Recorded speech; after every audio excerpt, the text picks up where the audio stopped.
Enjoy the Algerian rhythm and discover new destinations with Air Algérie.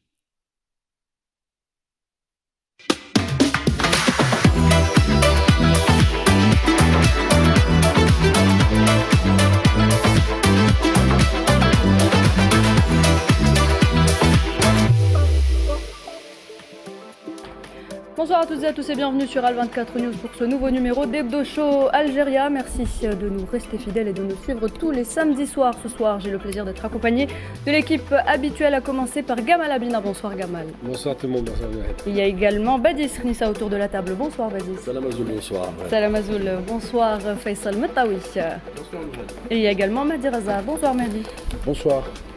Au sommaire, mesdames et messieurs, ce soir, le président de la République, M. Abdelmadjid Tebboune, appelle à promouvoir la participation aux politiques des jeunes, une priorité stratégique pour l'Algérie.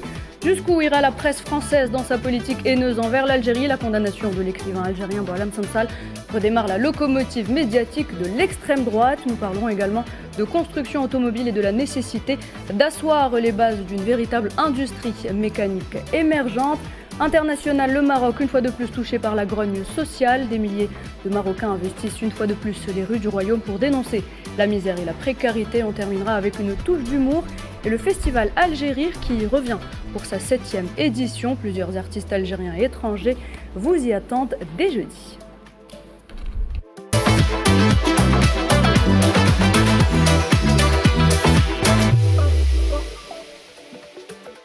Et on commence, messieurs, avec ce message de vœux reçu par le président de la République, M. Abdelmadjid Tebboune, un message de la part de son homologue américain Donald Trump. C'était à l'occasion du 63e anniversaire de la fête de l'indépendance.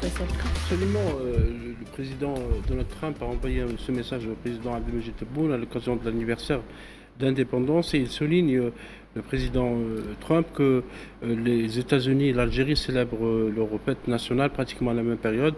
Les États-Unis le 4 juillet, l'Algérie c'est le 5 juillet. C'est une occasion pour le président américain de rappeler le partenariat pérenne entre les deux nations. Ça veut dire que c'est un partenariat qui n'est pas né hier et qui va se poursuivre dans le futur. Et le président Trump rappelle qu'ensemble, les deux pays ont accompli des avancées en faveur de la stabilité régionale, de la lutte contre le terrorisme, de la sécurisation des frontières au service de la sécurité commune des deux pays, puisque pour les États-Unis, l'Algérie est un modèle à suivre en matière de lutte contre le terrorisme. Cela a été bien rappelé à plusieurs reprises, notamment lors de la visite du commandant de l'AFRICOM, le commandement pour l'Afrique des États-Unis, également lors de visites d'autres responsables américains. Le président américain souhaite que le partenariat, la coopération entre l'Algérie et les États-Unis se poursuivent, notamment dans le domaine des échanges culturels et dans le domaine commercial. Dans le domaine commercial, dans le futur, dans la mesure où les échanges entre les deux pays sont en train d'augmenter et dans la mesure aussi, actuellement, il y a un partenariat qui est en train de se densifier, notamment dans le domaine énergétique, puisqu'il y a des multinationales américaines qui s'intéressent à l'Algérie, notamment ExxonMobil, et aussi d'autres entreprises. On l'a vu lors de la foire internationale d'Alger, qui a eu lieu fin juin, qu'il y a eu comme des entreprises américaines très intéressées par l'investissement dans le marché algérien. Et Badis, ce message intervient dans un contexte géopolitique en pleine mutation, il faut le rappeler. Pleine mutation, mais surtout glissant, très glissant.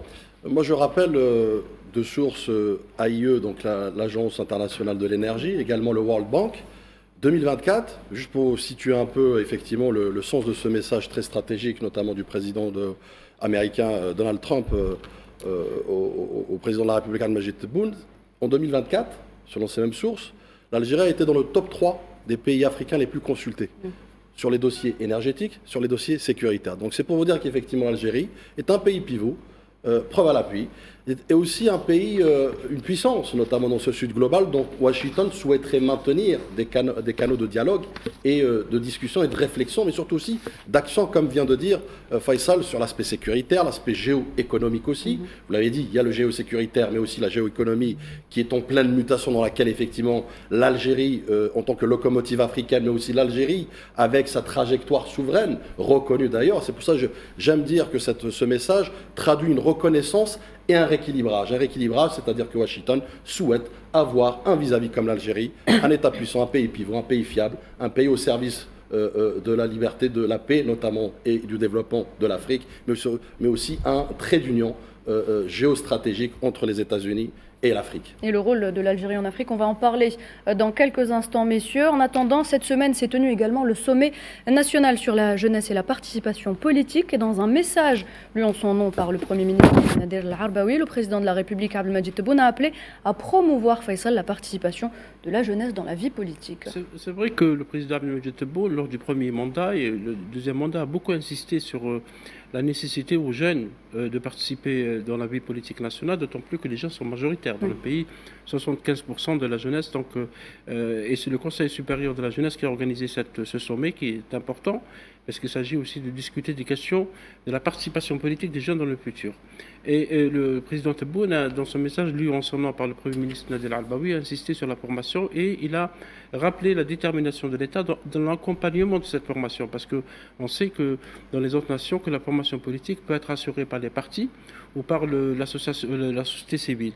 Là, c'est un peu l'État qui s'engage pour accompagner les formations dans tous les niveaux. Et là, le président appelle les jeunes à participer massivement dans la mesure où il y aura prochainement, peut-être l'année prochaine, des élections législatives, il y a les élections locales aussi, où la participation des jeunes, notamment dans les collectivités locales, au niveau du Parlement. Le Parlement algérien est d'ailleurs l'actuelle législature, on constate qu'il y a une forte participation des jeunes, mais le président souhaite, à travers ce message, que les jeunes soient beaucoup plus engagés dans cette vie politique, à travers donc que ce soit comme maire, donc comme président d'assemblée populaire communale ou assemblée populaire de wilaya, ou comme parlementaire, parce que c'est là qu'on se forme, parce qu'il s'agit aussi de garantir l'avenir du pays et l'élite politique du pays, il faut la former maintenant. D'où la teneur de ce message très important du président Tebboune.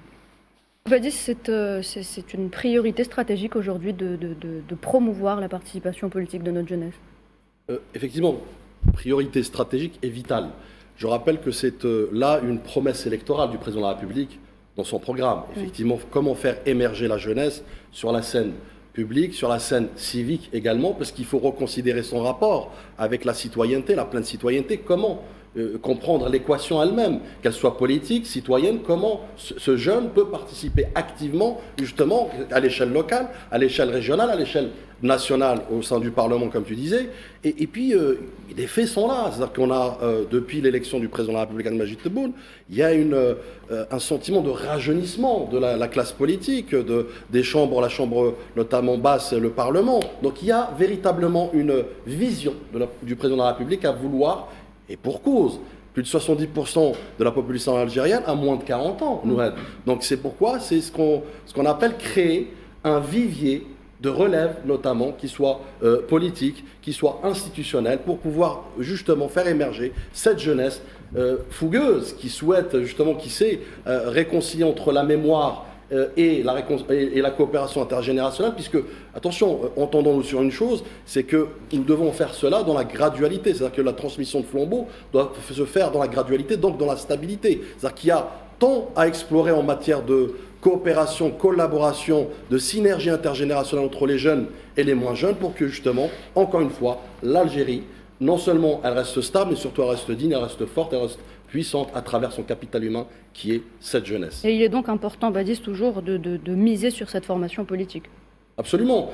Vous savez, penser la politique ou repenser la politique à travers un regard ou un prisme de regard de jeunes, ce n'est plus la même chose. Aujourd'hui, les équations citoyennes de la société civile mondiale, ils sont en pleine mutation. Vous savez, il fut un temps, on utilisait le téléx et le télégramme. Aujourd'hui, on utilise les emails, on utilise des réseaux sociaux, on utilise le TikTok et autres. Donc, ce que je veux dire par là, c'est que donner une caisse de résonance, donner un levier d'expression, notamment ce que veut faire le président de la République à cette jeunesse, c'est aussi non seulement lui donner cette possibilité de s'exprimer, cette opportunité de le faire pour l'intérêt de la nation, encore une fois, mais c'est aussi pour être dans l'ère du temps, à savoir ces mutations politiques, géopolitiques. On a une jeunesse formidable, une jeunesse pleine d'énergie, une jeunesse compétente, pleine d'expertise, qui ne demande que justement qu'on lui donne ces ponts que le président de la République s'est donné, cette mission stratégique vitale de mener à bien, et on le voit vraisemblablement, en tout cas par les chiffres, mais aussi demain, comme tu disais, à travers un agenda ou un calendrier électoral notamment, dans lequel ils vont devoir jouer pleinement leur rôle et assumer la responsabilité de ce rôle. Les jeunes badistes, c'est la catégorie sociale la plus ciblée, notamment de l'extérieur, à travers les réseaux sociaux, etc., où il y a beaucoup de fake news, c'est les guerres de 5e génération, on les connaît, comment ils sont travaillés, d'où la teneur du message du président Tebboune, c'est pour la participation, il n'y a pas mieux que participer, se sentir concerné par la vie de la cité, se sentir concerné par les dossiers politiques, économiques, sportifs, pourquoi pas, culturels, etc.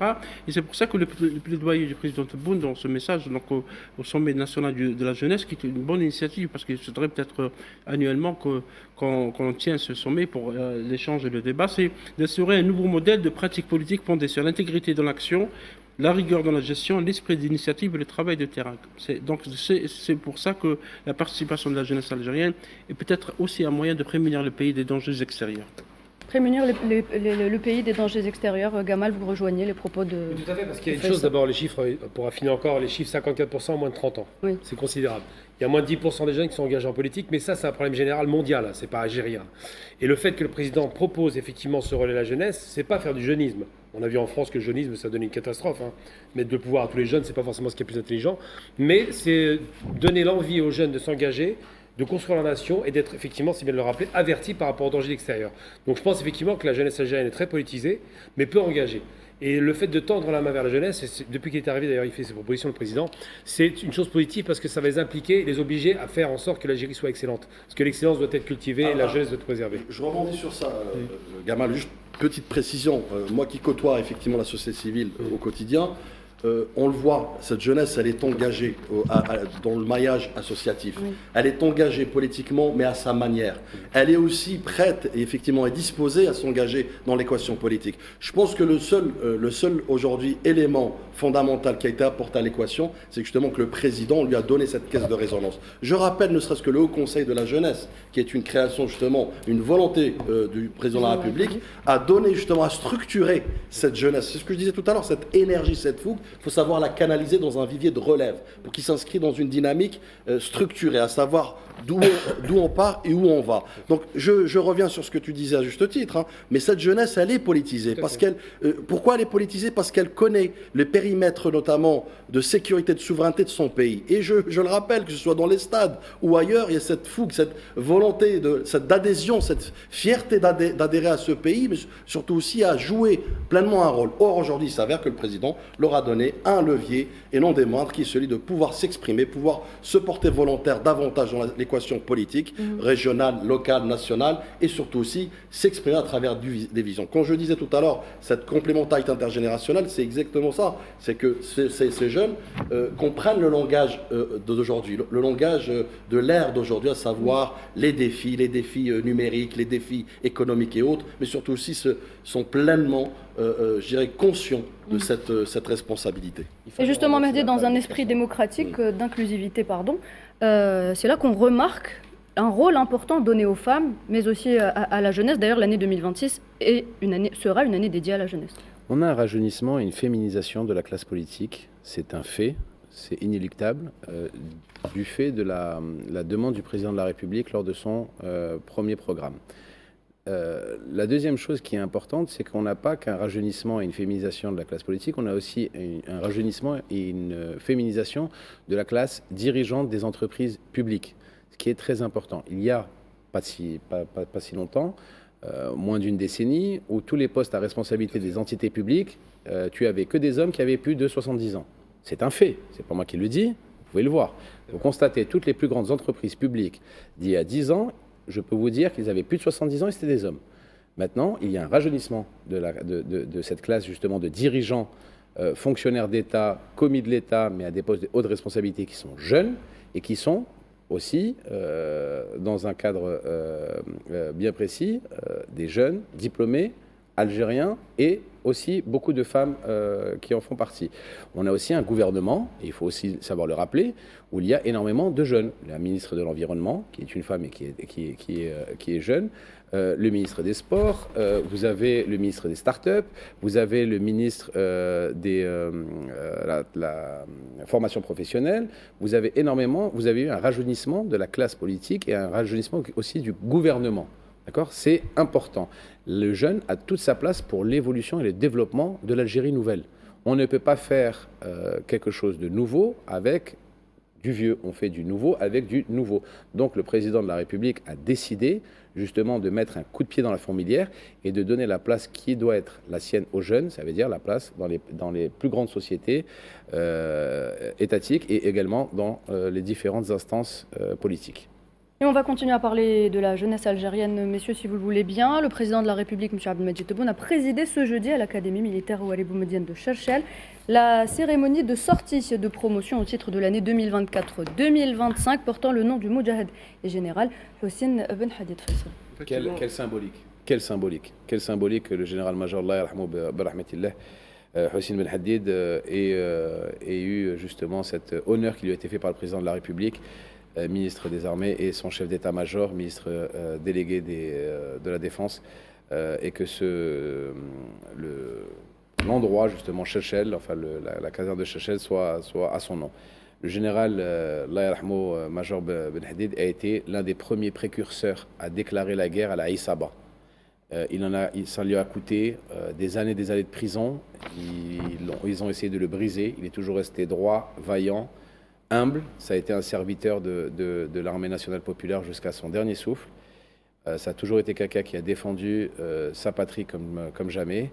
Et je trouve que la symbolique est exceptionnelle et que c'est un grand geste, et un geste qui honore ceux qui ont décidé de nommer justement la sortie de la promotion de l'année 2025 de Cherchel au nom du défunt général Ben Hadid. Effectivement, le général Moudjahed aussi. Moudjahed. Ben Hadid. Il a fait Moudjahed avec les Français, il a fait aussi le Moudjahed avec la Saba. Il faut savoir le dire, il a été double fois Moudjahed. Et il a payé très cher. Très cher cet engagement parce que c'était grand homme. Est un exemple de rectitude, d'intégrité et d'honnêteté intellectuelle. Et donc, comme je rejoins ce que dit Mahdi, c'est un honneur que cette promotion de jeunes militaires algériens, c'est l'élite de l'armée algérienne, parce que l'académie militaire Ouali Boumedienne de Cherchel forme l'élite de l'armée. Elle ne forme pas uniquement les Algériens, mais beaucoup de pays amis et frères. Certains d'entre eux sont sortis dans cette promotion. Et effectivement, cette fête, c'est une fête qui est aussi célébrée à l'occasion de la fête de l'indépendance, de sortie. On a vu comment c'est bien organisé avec les carrés, le président Tebboune, avec tout le gouvernement, les officiers supérieurs de l'armée nationale populaire. Avec la veuve aussi du général-major Ben Hadid. Ils ont convié la veuve du général Ben Hadid pour assister justement à la cérémonie de promotion des officiers de Cherchel. Absolument. Très émouvant. Une cérémonie très. Nous voyons ici. On le voit à l'image. La veuve de M. Ben Hadid a été honorée par le président Tebboune et le général d'armée Saïd Chenguelaha, qui est ministre délégué auprès du ministre de la Défense et également chef d'état-major, a évoqué une question très importante. On parlait tout à l'heure de la jeunesse. Il disait dans son allocution, parce qu'il avait visité l'académie avant la venue du président Tebboune, mercredi dernier, la construction d'une Algérie forte et imprenable, capable de relever les défis et les enjeux, nécessite de nous de revenir au principe de la glorieuse révolution de novembre, qui constitue une source d'inspiration intarissable qui guide tel un phare les fidèles enfants du pays. Et le général Chenguelaha a appelé les jeunes Algériens, notamment les jeunes soldats qu'on voit à l'image, de porter dans leur cœur ces valeurs de novembre. Donc c'est les valeurs de novembre, contrairement à ce qui se dit ici et là, c'est celui qui cimente la société algérienne, qui lie les générations. Badis parlait des générations. La révolution de novembre reste une référence pour tous les Algériens. Je pense justement, Faisal, que c'est une bonne réponse à ceux qui ont décidé de détester l'Algérie, avec notamment ce regain de haine et d'acharnement, messieurs, de la presse française à l'encontre de l'Algérie et de son gouvernement, suite, vous le savez, à la condamnation de l'écrivain Boualem Sansal.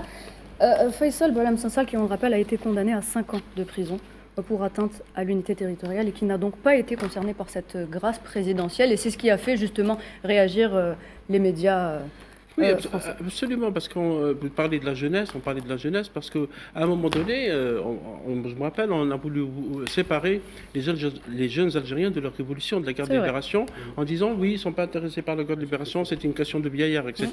On a beaucoup misé sur ça, mais les jeunes Algériens, bien sûr, à chaque fois, ils ont bien répondu. Là, on voit, pendant le Hirak, le drapeau algérien était bien porté. Il y avait même les images, les photos de nos Chouhada, de nos valeurs Chouhada, d'Idouch Mourad, Mohamed Belouzdad, Rabah Bitat et tous les autres. Et effectivement, il y a un déchaînement de haine contre l'Algérie. C'est pas uniquement avec la personne sale, même avant. Là, on voit une dépêche de l'agence APS qui dit là-bas, Bollorien n'interdira jamais la blancheur d'Alger.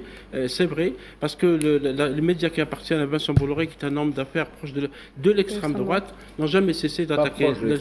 C'est un homme d'affaires d'extrême droite. Il est d'extrême droite. Je citerai Europe 1, le journal de dimanche, CNews, etc. CNews qui est devenu le canal de la haine et du racisme en France. On s'intéresse au cas Boualem Sassal, on l'oublie souvent. CNews est devenu la caisse de résonance de l'extrême droite. D'extrême droite, haineuse et raciste. Boualem Sassal est un écrivain algérien. Il a été jugé par la justice algérienne en Algérie. On ne voit pas de quoi se mêle la France ni les médias français. Peut-être qu'il devrait s'intéresser au cas de 2297 ressortissants français qui sont détenus en extérieur dans d'autres pays, mais on n'en parle jamais. Il n'y a que le cas Sassal qui intéresse ces médias, et ça cache évidemment, Gamel, vous êtes d'accord avec moi, d'autres oui, on va commencer déjà par placer les choses. Il y a que des Algériens autour de la table, et Sansal est algérien depuis 75 ans. C'est ce qu'on a dit. Oui, ce qui est amusant, c'est qu'il est algérien depuis 75 ans, mais les Français leur ont donné ce qu'on appelle une naturalisation. Alors quand on fait un peu l'histoire, la naturalisation, c'est quand même quelque chose d'inquiétant. Le naturalisme, bref, on va pas revenir là-dessus. Donc ils l'ont naturalisé, ils l'ont transformé en quelque chose qu'il n'est pas. Donc voilà, ça, il y a un problème parce que d'abord, il est jugé en tant qu'Algérien, par une justice algérienne, un homme qui a bénéficié toute sa vie des bienfaits de l'Algérie. Il était quand même bien placé, il avait un beau poste, il était cadre, et il s'est autorisé à beaucoup de dérapages. Je ne vais pas revenir sur ces livres insipides qui étaient absolument à vomir. Et il est payé jusqu'à maintenant par l'Algérie. Tout à fait. Il touche une retraite jusqu'à maintenant. Une belle retraite. Donc c'est quelqu'un qui a une ingratitude, mais vraiment violente, parce qu'il espérait se vendre au plus offrant. Alors en France, l'extrême droite, qui est quand même culottée, le présente comme un Voltaire. Déjà, récupérer, recycler Voltaire à l'extrême droite, c'est quand même douteux. Mais surtout, on nous présente ce personnage comme une sorte de héros, et on le présente pire encore, et c'est là où il y a un problème en termes d'expression, quelque chose qui commence à sentir le côté malsain, parce que le côté Algérie, terroriste, on l'a vu il n'y a pas longtemps sur l'affaire de l'enlèvement de notre responsable, on peut le dire, c'est pas l'agent consulaire, parce qu'on l'appelait comme ça à l'époque, mais simplement du diplôme, c'est un chargé de diplomate. Donc déjà, il y a eu une frappe là-dessus, on a utilisé le terrorisme. Maintenant, sans ça, on dit quoi? On dit que l'Algérie, qui va condamner légitimement, avec son droit, qui est applicable comme partout ailleurs, un homme qui a fauté, parce qu'on oublie les fautes aussi, elles sont quand même grosses, eh bien, on dit de cet homme qu'il est pris en otage.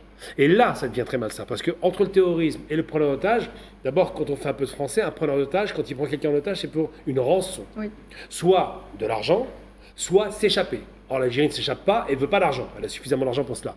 Mais surtout, on présente Sansal comme une sorte de héros de la résistance française, ce qui n'est pas. Et ce qui m'a choqué le plus, je ne vous le cache pas, c'est de voir des ministres se répandre sur les plateaux en disant « notre compatriote oui. ». Moi, quand je suis contrôlé par la police en France, tout comme Badis, c'est comme tout le monde d'ailleurs, on ne dit pas « notre compatriote ». On demande mon origine immédiatement.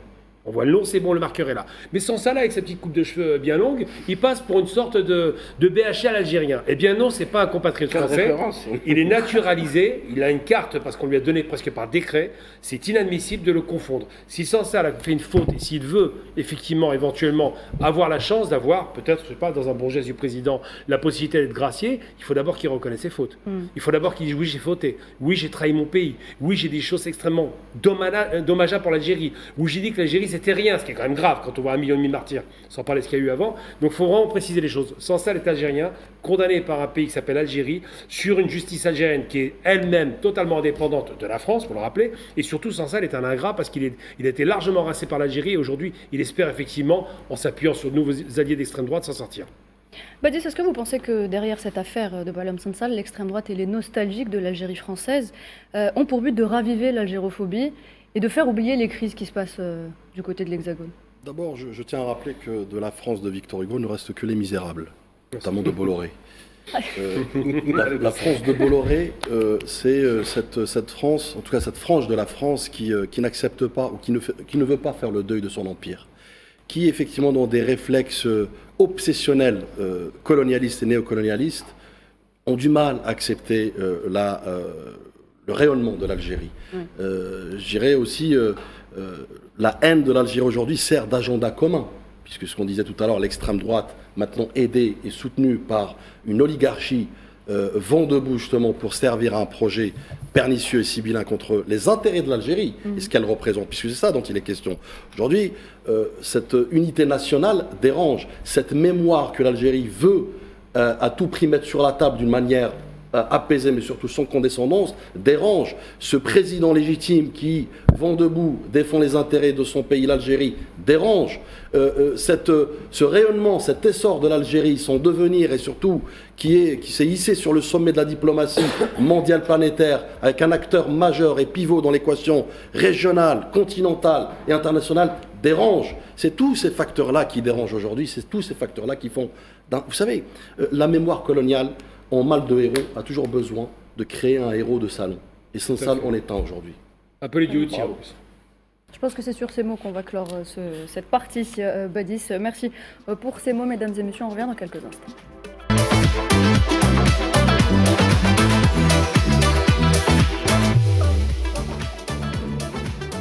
Vous regardez Al24 News, bienvenue à vous si vous venez de nous rejoindre pour cette deuxième partie d'Hebdo Show. Et pour cette partie, nous avons le plaisir d'accueillir M. Mohamed Achir, expert en économie et enseignant universitaire. Bonsoir. Bonsoir. Merci d'avoir accepté notre invitation. Merci, je vous remercie. Alors, on va justement parler avec vous, on va parler économie ce soir, à commencer par les ambitions, messieurs, du président de la République, M. Abdelmadjid Tebboune, pour l'industrie automobile. Faisal, il en a d'ailleurs été question cette semaine en Conseil des ministres. Absolument, et le président Abdelmadjid Tebboune a salué les concessionnaires sincères qui œuvrent à assurer une véritable industrie automobile, rompant avec l'histoire sombre de certains fraudeurs qui opéraient dans ce secteur avant 2019. On sait qu'il y a beaucoup d'affaires en justice, notamment, on citera le nom de l'ancien ministre de l'Industrie, Abdeslam Bouchoualeb, qui est demandé par la justice algérienne, et que la France refuse donc de remettre à l'Algérie pour qu'il soit jugé dans le pays. Le président Tebboune aussi a insisté sur la nécessité absolue d'impliquer les entreprises algériennes de sous-traitance qualifiées dans différentes spécialités, parce qu'il s'agit aussi d'avoir des projets avec des partenaires japonais, français, italiens et autres dans le secteur de l'automobile, mais qu'il faut qu'ils soient des projets intégrés. L'idée très importante, ça a été évoquée par le président Tebboune à plusieurs reprises, c'est d'atteindre une contribution du produit intérieur brut de l'industrie de l'ordre de 12%, considérant, le président Tebboune dans ce Conseil des ministres considère la construction automobile en Algérie, avec des entreprises donc, qui activent en Algérie, comme un objectif stratégique de l'industrie nationale. Mohamed Achir, le secteur automobile a connu de nombreux dérapages par le passé, vous le savez. Il est important aujourd'hui de reprendre les rênes et de remettre de l'ordre dans ce secteur. Oui, tout à fait. En fait, c'est l'objectif même de la politique industrielle actuelle, parce qu'il y a quand même actuellement des objectifs tracés, d'abord sur le plan macro, c'est de porter un peu la valeur ajoutée de l'industrie à 12% au moins du PIB d'ici à moyen terme au moins, et puis relancer un peu les industries qui sont manufacturières et des industries qui contribuent à la relance d'un tissu industriel et d'un tissu, c'est-à-dire de sous-traitance important. Et quand on prend la filière automobile, c'est une filière permettant justement de relancer l'industrie d'un pays, et c'est une filière qui a besoin quand même d'un réseau de sous-traitance très important, dense, et qu'on retrouve aussi dans plusieurs branches d'activité industrielle, la mécanique, l'électronique notamment, mais aussi maintenant il tire plusieurs secteurs ou bien plusieurs branches, c'est-à-dire l'industrie automobile crée ce qu'on appelle en économie l'effet d'entraînement. Donc il fait entraîner plusieurs branches d'activité et crée aussi beaucoup d'emplois. C'est pour cette raison qu'on la classe d'ailleurs dans les industries manufacturières. Et puis, emploi direct et emploi indirect aussi. Bien sûr, même surtout les emplois indirects maintenant avec les services, etc. Donc je pense que pour tout pays qui ambitionne une industrialisation, doit se focaliser davantage sur les industries automobiles et surtout en matière d'intégration de cette industrie. C'est-à-dire qu'il faut y aller dans la remontée de la filière. Il ne faut pas rester seulement dans ce que vous avez rappelé tout à l'heure, l'histoire de SKD, CKD, etc., dans laquelle l'Algérie n'a pas tiré assez assez profit en On n'a matière. pas tiré du tout de profit. On n'a pas tiré du tout de profit. On a perdu de l'argent, bien au contraire. Entre la surfacturation et le gonflage de pneus, on a perdu de l'argent. On n'a pas tiré. L'Algérie a perdu ses réserves de change dues à l'escroquerie à grande échelle que l'ancien ministre de l'Industrie, Abdeslam Bouchouareb, a organisé pour piller les caisses de l'Algérie. On n'a pas tiré de profit. L'Algérie a été perdante de A à Z sur l'ancien programme de l'industrie sous Bouchouareb. Tout à fait. Je voulais être peut-être un peu gentil, mais... Il faut peut-être rappeler que les concessionnaires de l'époque ont été incarcérés. Sur les deux choses, il faut être direct et honnête.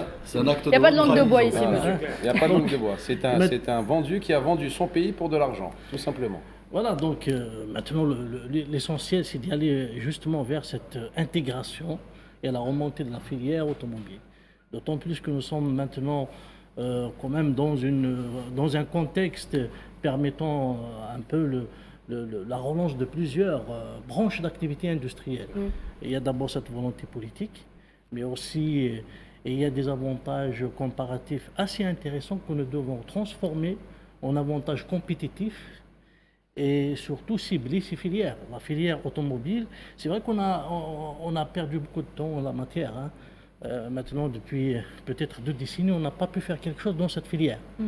Contrairement à la filière de l'électroménager, par exemple, qui a connu quand même un certain nombre c'est-à-dire de remontées de filière et qui a marqué quand même des points en matière de taux d'intégration.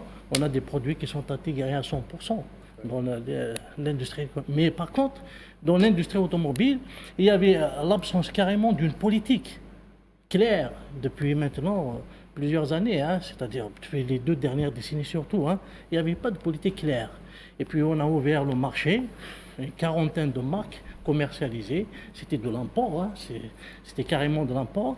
Après, on n'avait pas une stratégie d'insertion et de négociation avec les groupes. Qui vidaient les caisses et qui vidaient les réserves de change de l'Algérie. Ah oui, mais c'est ça. Parce qu'en plus de sortir des devises, ces pseudo-oligarques faisaient de la surfacturation. Il y a eu une année dans laquelle on a atteint les 7 milliards de dollars d'importation annuelle. C'est juste... C'est énorme. C'est démentiel. C'est démentiel. Et puis, il faut rappeler une chose aussi, que même le cahier des charges relatif à la sécurité automobile n'a pas été respecté. On a importé de n'importe quoi aussi. Il y a eu de la surfacturation. La sécurité du véhicule n'a pas été respectée. Donc le consommateur a été aussi livré à lui-même en matière de sécurité. Et puis c'est très important tout ça. De sécurité, également de garantie du véhicule. Il y a maintenant un problème aussi de garantie. Beaucoup de véhicules sont sans garantie, du fait que les constructeurs ont travaillé avec des cahiers des charges faussés, où ils n'avaient pas une obligation de prise en charge de garantie, de service après-vente. Peut-être expliquer tout ça a créé justement le blocage de l'industrie automobile. Quand vous avez un ministre de l'Industrie, que je nomme, qui s'appelle Abdeslam Bouchouareb, qui, après avoir pillé les caisses de l'État, va se réfugier chez l'ancien colon. C'est tout un système qui a été créé. Tout à fait. C'est tout un système qui a été mis en place, justement pour massacrer l'industrie automobile algérienne. Quand vous venez et vous me ramenez des usines où vous gonflez, vous me faites des grands hangars, vous prenez des terres, justement, qui sont destinées à l'industrie, mais ces hangars qui sont fabriqués, à l'intérieur, on gonfle des pneus, on monte des roues et on met des autocollants. C'est quoi? C'est du maquillage déguisé d'une importation faussée, mais de A à Z. C'est-à-dire qu'on n'est même pas trahi sur la qualité du produit, qui n'est pas conforme au marché, au cahier des charges algérien, mais on est même faussé et, on va dire, volé sur toute la chaîne qui va jusqu'au service après-vente. Il y a des voitures qui ont 7 ans, 8 ans, qui sont maintenant en panne et on ne peut pas les réparer parce qu'elles ne correspondent pas au marché algérien. Il y a du Euro 4, il y a du Euro 5 qui ne sont pas destinés au marché africain, ce sont des véhicules qui sont destinés à l'Europe, qui ne sont pas destinés au carburant, à la chaleur, il y a beaucoup de facteurs et qui ont quand même été vendus comme véhicules produits en Algérie alors que tout est pipé, tout est faux. Tout a été basé sur du mensonge et sur de la trahison. Donc ça, c'est une trahison d'État, ce qui a eu lieu. Le ministre de l'Industrie a trahi son pays. On peut revenir quand même sur la jeunesse, c'est important parce qu'il faut que les gens comprennent ce qui s'est passé réellement. D'abord, on peut féliciter le président de la République quand il a dénoncé les importations déguisées et ça lui a coûté sa place. Et ça, c'était un geste de héros de l'État parce qu'il a dit on apporte ces cadets, en fin de compte, c'était juste des véhicules tout faits, on mettait les pneus, on les vissait. Et on mettait des autocollants aussi. Tout à fait. Et ensuite, il faut rappeler, c'est important parce qu'il faut que les gens aient une idée globale de l'arnaque. On a eu une signature d'un accord qui avait donné l'exclusivité pendant 5 ans à Renault pour placer, soi-disant, une usine de construction. Le cahier des charges, c'était 30% de taux d'intégration. 5 ans plus tard, moins de 5%. Donc déjà, c'était une arnaque sur plate. Ensuite, ce qui s'est passé, c'est qu'on a signé tout un tas de contrats avec d'autres importateurs qui ont fait semblant, c'est l'usine, ça a été dit par Mehdi très justement, qui ont fait semblant de placer des hangars dans lesquels on assemblait vaguement quelques éléments. Ça ne répondait pas à deux éléments impératifs que le président avait soulignés. Ça, j'avais apprécié ce discours-là parce qu'il était structuré intellectuellement. Il a dit, comment se fait-il qu'on fasse du thermique alors qu'un véhicule, normalement, aujourd'hui, on bascule vers ou l'hybride ou l'électrique. Surtout sur un pays où on a l'électricité en abondance. Ensuite, il a expliqué comment se fait-il qu'on fasse de l'importation déguisée alors qu'on voulait faire l'époque de la Fatiha, un véhicule algérien ou au moins un véhicule construit à 100% en Algérie, sachant que des concurrents dans d'autres pays le font parfaitement. Eh bien, tout ça a été arrêté parce qu'effectivement, c'était une façon de détourner l'argent, de sortir la devise et d'assécher le pays. Ce qui se passe aujourd'hui, il faut rappeler, vraiment c'est important et vous le savez déjà, le taux d'intégration, c'est quoi? C'est les équipementiers, c'est ceux qui construisent les éléments du véhicule. Un véhicule, c'est essentiellement un constructeur de moteur, c'est un motoriste. Après, il a besoin de tout un tas, un univers économique pour faire le travail. Quand on fait de l'usine de montage, c'est 1200 salariés maximum. Quand on fait un écosystème où on a tous les équipementiers, c'est 120 000 à 150 000 employés directs. C'est-à-dire que c'est vraiment, si on fait ça sur chaque véhicule, on peut créer pratiquement 1 million d'emplois avec 10 constructeurs. Le seul secteur d'activité où on n'a pas trahi, c'est dans le secteur militaire, et ça a été évoqué d'ailleurs, où le taux d'intégration est monté à plus de 70%. Là, effectivement, en termes de fabrication de véhicules militaires, à Tiaret, il n'y a pas eu de détournement ou d'arnaque. On a vraiment des véhicules qui sont fabriqués sur place. Et je pense que ce modèle-là doit être absolument reproduit au niveau du civil. Et je pense que les réformes refaites actuellement, avec des négociations très âpres, qui sont faits avec les constructeurs, on les oblige à répondre à ce cahier des charges d'au moins 30%, voire 50% d'intégration. Et il semblerait que l'Italie, avec le groupe effectivement Fiat, c'est un grand groupe international, réponde à ces besoins-là. Moi, je vais te dire une chose, Gamal. Je préfère que l'Algérie, et c'est mon avis, et ça n'engage que moi-même, commence déjà avec maximum 4 à 5 constructeurs. Qu'on y aille tranquillement. Parce que si tu fais porte ouverte à tous les constructeurs, ça va aller dans tous les sens. Et ça va être tout et n'importe quoi. On va avoir tous les résidus de tous les concessionnaires mondiaux qui vont venir s'attaquer au marché algérien. Donc, il vaut mieux déjà cibler 4 ou 5 grands concessionnaires mondiaux, dont c'est Lancis, les inviter, travailler avec eux, faire un partenariat gagnant-gagnant avec de la production locale, avec du montage local mais complet, pas pour me gonfler des pneus, pour me mettre des autocollants, d'accord? Et pour surtout faire une passation de formation de main-d'œuvre, pour que ce soit des Algériens qui construisent des véhicules étrangers en Algérie. Transfert de compétences. Et on en a les capacités, on en a largement les capacités, que ça soit en moyens techniques, que ça soit en moyens humains, que ça soit en moyens fonciers, que ça soit en moyens fonciers. Et moi, je vais vous dire une chose. Quand vous me faites une usine en Algérie, et que le concessionnaire, à l'origine, l'a fait dans l'Europe de l'Est, d'accord, avec des charges qui sont 2 fois plus importantes, des charges, je parle sur le plan de vue humain, et que vous me faites aussi avec des charges sur le plan de vue énergétique entre 4 et 5 fois plus importantes.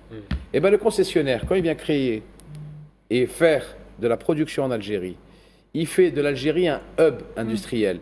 Et il construit des véhicules en Algérie. Pourquoi? Pour satisfaire le marché algérien, le marché local, et aussi pour faire de l'exportation vers l'Afrique, parce que ça sera des véhicules qui seront produits en Afrique avec des normes justement qui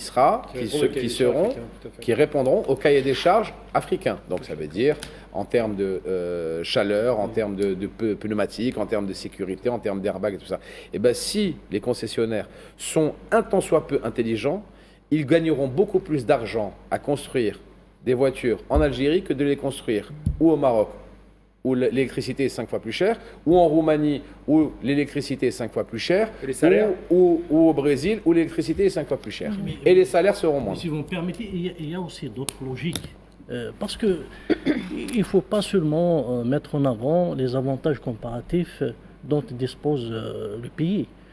C'est vrai, on a beaucoup d'avantages en matière d'énergie, le coût de main-d'œuvre, en matière de position géographique, en matière de marché, même la solvabilité du marché. solvabilité aussi du pays. Financière, la solvabilité financière du pays. Voilà. On peut accueillir des partenaires industriels avec du gagnant-gagnant et du 50-50. Okay. Sans compter que la demande est importante aussi. Il faudrait d'abord comprendre les logiques de négociation dans les chaînes de valeur. Chaîne de valeur, si on négocie avec un constructeur européen, donc il y a une chaîne de valeur avec l'Europe par rapport aux équipementiers surtout, par rapport au réseau de sous-traitance, par rapport aux fabricants de différents composants. C'est plus de peut-être 20 000 pièces, et il y a plusieurs équipementiers, et il y a ceux qui se positionnent sur les mises aux composants, sur la pièce, et la carrosserie, etc. Et puis vous avez une autre logique aussi, c'est la logique de long terme aussi. Quand on négocie, il faut négocier à très long terme.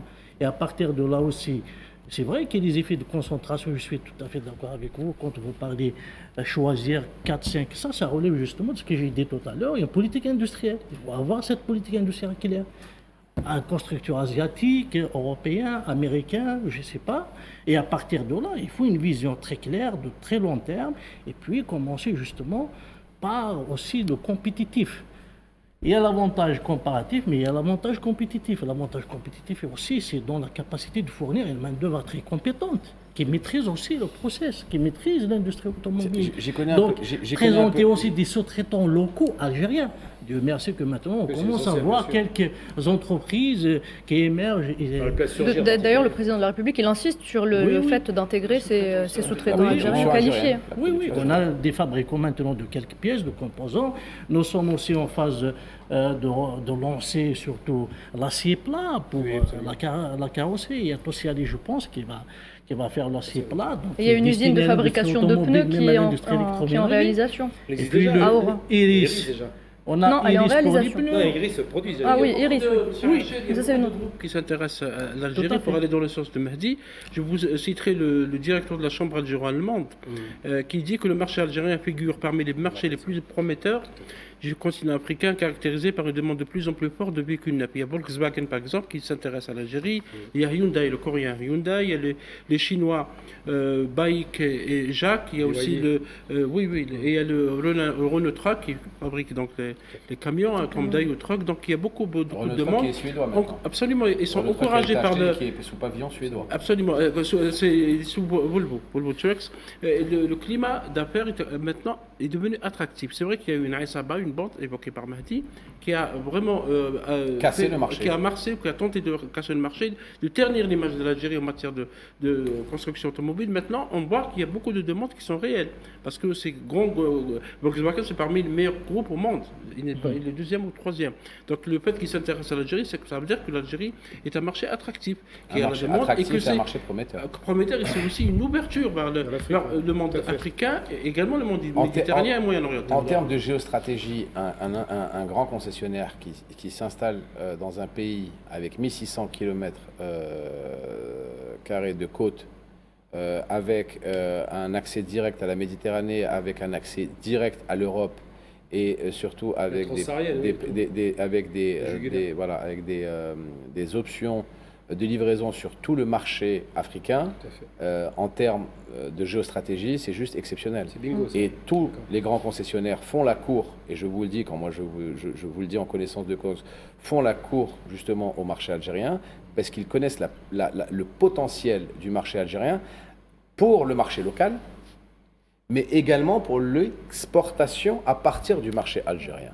C'est-à-dire que ça serait une base de production locale et une base d'exportation pour couvrir les besoins du marché africain, qui sont aussi énormes. Donc c'est très important de savoir également quelque chose, c'est que le foncier algérien pour l'industrie est exceptionnel. Quand tu peux faire une usine à Oran, tu peux en faire une autre à Gigel, tu peux en faire une autre à Annaba, tu peux en faire une autre à Boumerdes. Et tout ça, tu as des côtes tout autour. Donc tu as une facilitation d'accès pour tes bateaux et tu as une facilitation d'accès également pour exporter ces véhicules. Oui, excusez-moi monsieur, je vous redonne la parole dans quelques instants. Juste une question pour Badis Khnissa. Si on suit la logique de Mahdi, est-ce que ça voudrait dire que l'Algérie se positionnerait aujourd'hui comme un hub du commerce africain ? Plus que ça, l'Algérie se positionne dans une géoéconomie stratégique. Et Mehdi me tend la perche, effectivement, parce que je voulais évoquer la tendance mondiale, et notamment occidentale, et plus précisément européenne.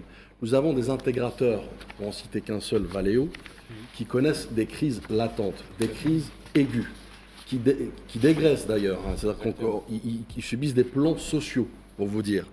Donc l'Algérie s'inscrit dans une équation dans laquelle elle a un ascendant, dans une marge de négociation dans laquelle elle a l'avantage. Contrairement à certains pays, et on n'a pas honte de le dire, notamment le Maroc, qui aujourd'hui n'obéit pas à la règle, mais surtout aussi qui va dans une déliquescence économique dans laquelle il n'est plus maître, et d'ailleurs il n'a jamais été maître de l'équation économique de son propre pays. Donc vous voyez que l'Algérie aujourd'hui, elle est dans un écosystème, effectivement oui, je reconnais, on reconnaît tous, tous les téléspectateurs, tous les Algériens reconnaissent qu'on revient de très loin, le président de la République revient de très loin, avec un passif dans lequel nous avons un ministre de l'Industrie, au lieu de défendre souverainement cette économie algérienne, il a tout fait méthodiquement et systémiquement pour la déconstruire et la phagocyter et l'exploser. Sauf qu'aujourd'hui, pourquoi on revient de très loin? Puisque au-delà de l'aspect juridique, au-delà de l'aspect légal, au-delà de l'attractivité, la fiscalité incitative et autres, on s'inscrit au-delà de tout ça, c'est qu'on s'inscrit dans une création d'écosystème. L'Algérie ne veut plus que monter des voitures, elle veut créer un écosystème et elle veut être dans un rapport entre parenthèses de force, puisqu'en économie, vous le savez comment ça se passe. Donc, dans un rapport de force dans lequel, d'abord, elle instaure un contexte de coopération win-win, dans lequel, effectivement, il y a ce transfert de technologie, dans lequel, maintenant, les intégrateurs, comme Valeo et autres, vont devoir se soumettre, notamment dans une gradualité de transfert d'expertise et technique et autres. Et d'ailleurs, je me réjouis de voir que même des écoles, notamment techniques locales, sont en projet. Mais juste pour comprendre aussi l'ampleur de ce volume, de ce marché, il faut rappeler aux téléspectateurs que le marché de l'automobile algérien, il est estimé à plus de 400 000 véhicules par an. On prévoit en objectif primaire, effectivement, graduel, d'en produire 200 000 localement, et in fine, avec une stratégie bien pensée, qui a en tout cas, qui a bien rodée, qui a aussi un ancrage aujourd'hui très patriote, très souverain, puisqu'on est en train de forger une économie souveraine, Mehdi. Donc, on est en train justement d'avoir, et bravo à toi Badiz, d'avoir notre souveraineté industrielle. Tout à fait. Exactement ça. Tout à fait. Il faut traduire quand même souveraineté. C'est-à-dire que ce qui est posé en Algérie, sur les grands investissements, c'est un contrôle par une société algérienne de 51% du capital. Traduction rapide, dans d'autres pays que je nomme pas, le capital est détenu à 100% par l'étranger, ce qui fait que les bénéfices vont à 100% dans les projets étrangers. En Algérie, rien que l'affaire Renault, on avait stoppé l'importation, c'est fini, et pour autant ils n'ont pas pu partir, parce que le propriétaire est algérien. Quand on a 51% du capital, on est souverain chez soi. Très bien, merci messieurs. Alors, on va continuer à parler du développement de l'économie de notre pays avec cette avancée fulgurante. C'est les travaux de réalisation de la ligne ferroviaire reliant Tindouf au gisement de fer Garage Villette sur 135 km ont été achevés. Faisal, l'annonce a été faite cette semaine par l'Agence nationale d'études et de suivi de réalisation des investissements ferroviaires. C'est vrai que c'est un immense projet, parce que les mines de Garage Villette, on en parlait depuis les années 70, mais le projet n'a jamais été concrétisé. Le président Abdelmajid Tebboune, dans sa stratégie industrielle qu'on évoque depuis tout à l'heure, a beaucoup insisté sur ce méga projet parce qu'il s'agit d'extraire du fer pour l'exploiter localement, mais également l'exporter. Et cette ligne sur 135 km, elle lie Tindouf au gisement de Garage Billet. Tindouf, c'est dans le sud-ouest algérien.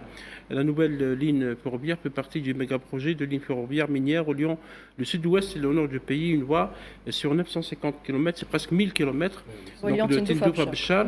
Et l'achèvement a été fait en grande partie par les entreprises algériennes. Il faut rappeler seulement, Nouhed, que le gisement de Garage Billet, c'est à peu près 3,5 milliards de tonnes de minerais de fer. C'est parmi les gisements les plus importants au monde. Et donc, ça va effectivement, on parlait tout à l'heure de la souveraineté économique, ça va densifier, consolider cette souveraineté économique du pays. Et également, ça sera des projets qui vont aussi servir à la région, parce que Tindouf, c'est une région dans le sud-ouest algérien, c'est en plein désert. C'est un projet créateur d'emplois et également créateur de richesses pour l'ensemble de la région. Et ce projet a été achevé 135 km. Les délais ont été précisés que c'était le début juillet 2025. Oui, c'est un temps record. C'est un record et le délai a été réellement respecté. Ça veut dire que les entreprises algériennes qui participent à ce projet respectent les engagements, contrairement au passé, on laissait les délais dépasser pour avoir des surcoûts, etc. Mohamed Achir, c'est une étape majeure en matière d'exploitation du gisement de fer et de transport du minerai de fer.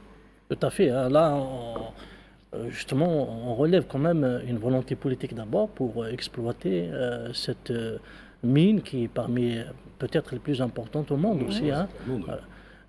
Et puis aussi, cette volonté politique des pouvoirs publics se manifeste par cet investissement important d'une voie ferrée de 930 km. 950 km. Oui, tout ça, c'est-à-dire c'est supporté par le Trésor public. Parce que même la rentabilité de cette mine est inhérente aussi à la réalisation des infrastructures d'accompagnement. Et puis, il y a aussi là cette volonté aussi d'industrialiser le pays, parce que qu'on le veuille ou non, la sidérurgie, la métallurgie, c'est la base de toute industrie d'un pays.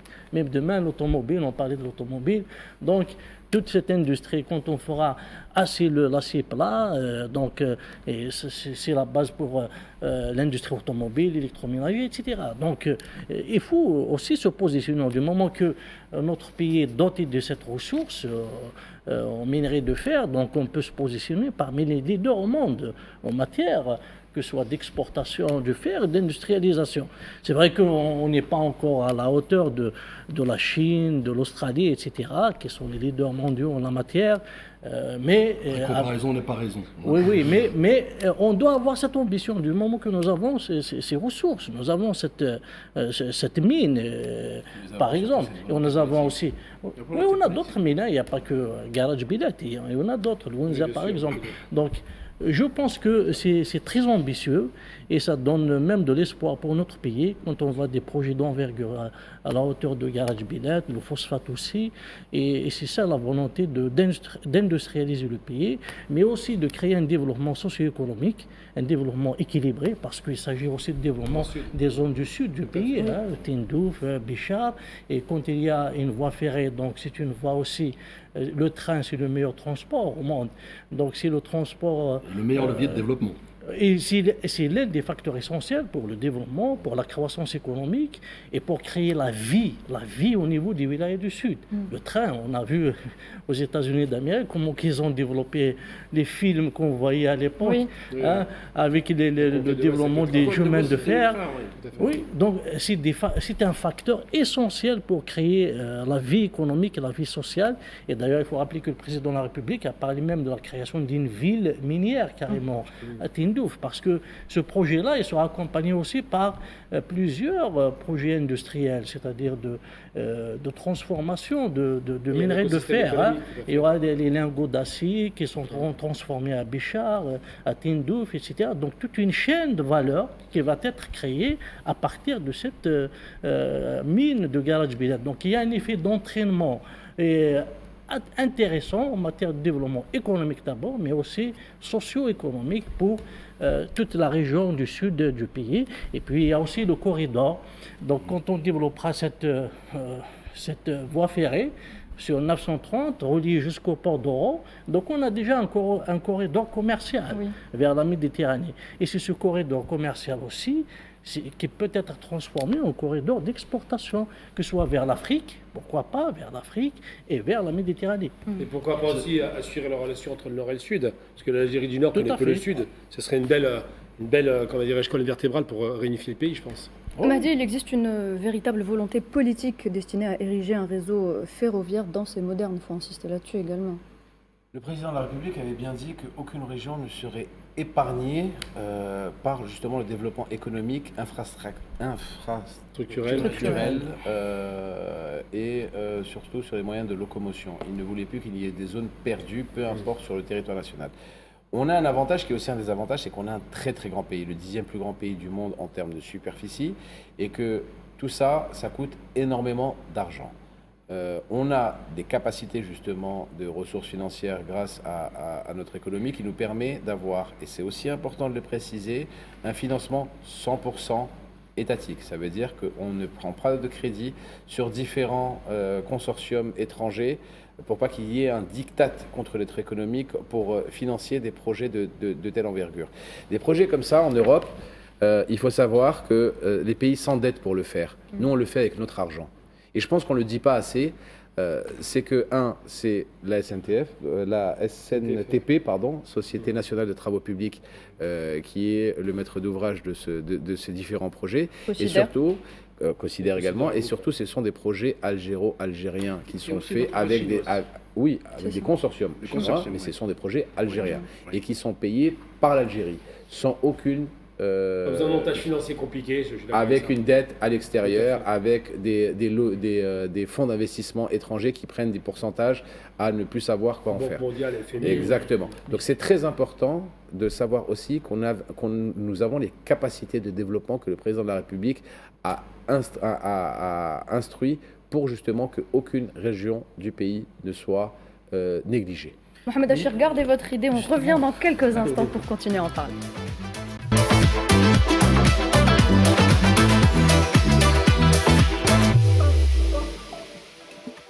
Vous êtes toujours sur Al24 News, mesdames et messieurs. Bienvenue pour cette troisième partie de votre émission Hebdo Show. Et on continue à parler de l'achèvement des travaux de la ligne ferroviaire Tindouf-Garage-Bilet. Et je vous redonne la parole à vous, monsieur Mohamed Achir. Juste pour enchaîner avec mon ami tout à l'heure, par rapport à la question de financement de ces projets d'infrastructure d'envergure et qui participent directement à la relance économique du pays et à la croissance. Donc je voudrais, enfin c'est mon avis personnel, peut-être même proposer à repenser un peu le mode de financement. C'est-à-dire il faut dépasser ou passer à un autre financement peut-être plus efficient. Ne pas rester seulement dans le financement avec des crédits de trésor public. Et du moment que l'Algérie il est partenaire et il a des actions dans plusieurs institutions financières internationales, des banques multilatérales, comme la Banque africaine de développement, la Banque islamique de développement, la Banque des BRICS récemment aussi. Donc pourquoi pas aussi mobiliser ces financements avec des montages et puis c'est des financements de développement, c'est-à-dire avec vraiment des intérêts très favorables, négociés. Donc je pense que créer aussi un fonds d'investissement, on a un fonds d'investissement, le Fonds national d'investissement, mais pensez aussi à d'autres systèmes de financement algériens, mais qui prennent des participations et qui vont aussi faire des montages financiers avec des banques multilatérales dans lesquelles l'Algérie est partie prenante.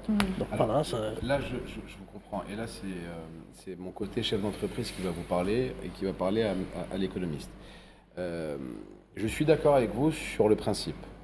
Malheureusement, le monde dans lequel nous vivons actuellement, avec tous les enjeux géostratégiques qui se passent, avec tous les enjeux, on va dire, conflictuels qui se passent, nous ne savons plus qui est notre ennemi d'hier et notre ami de demain.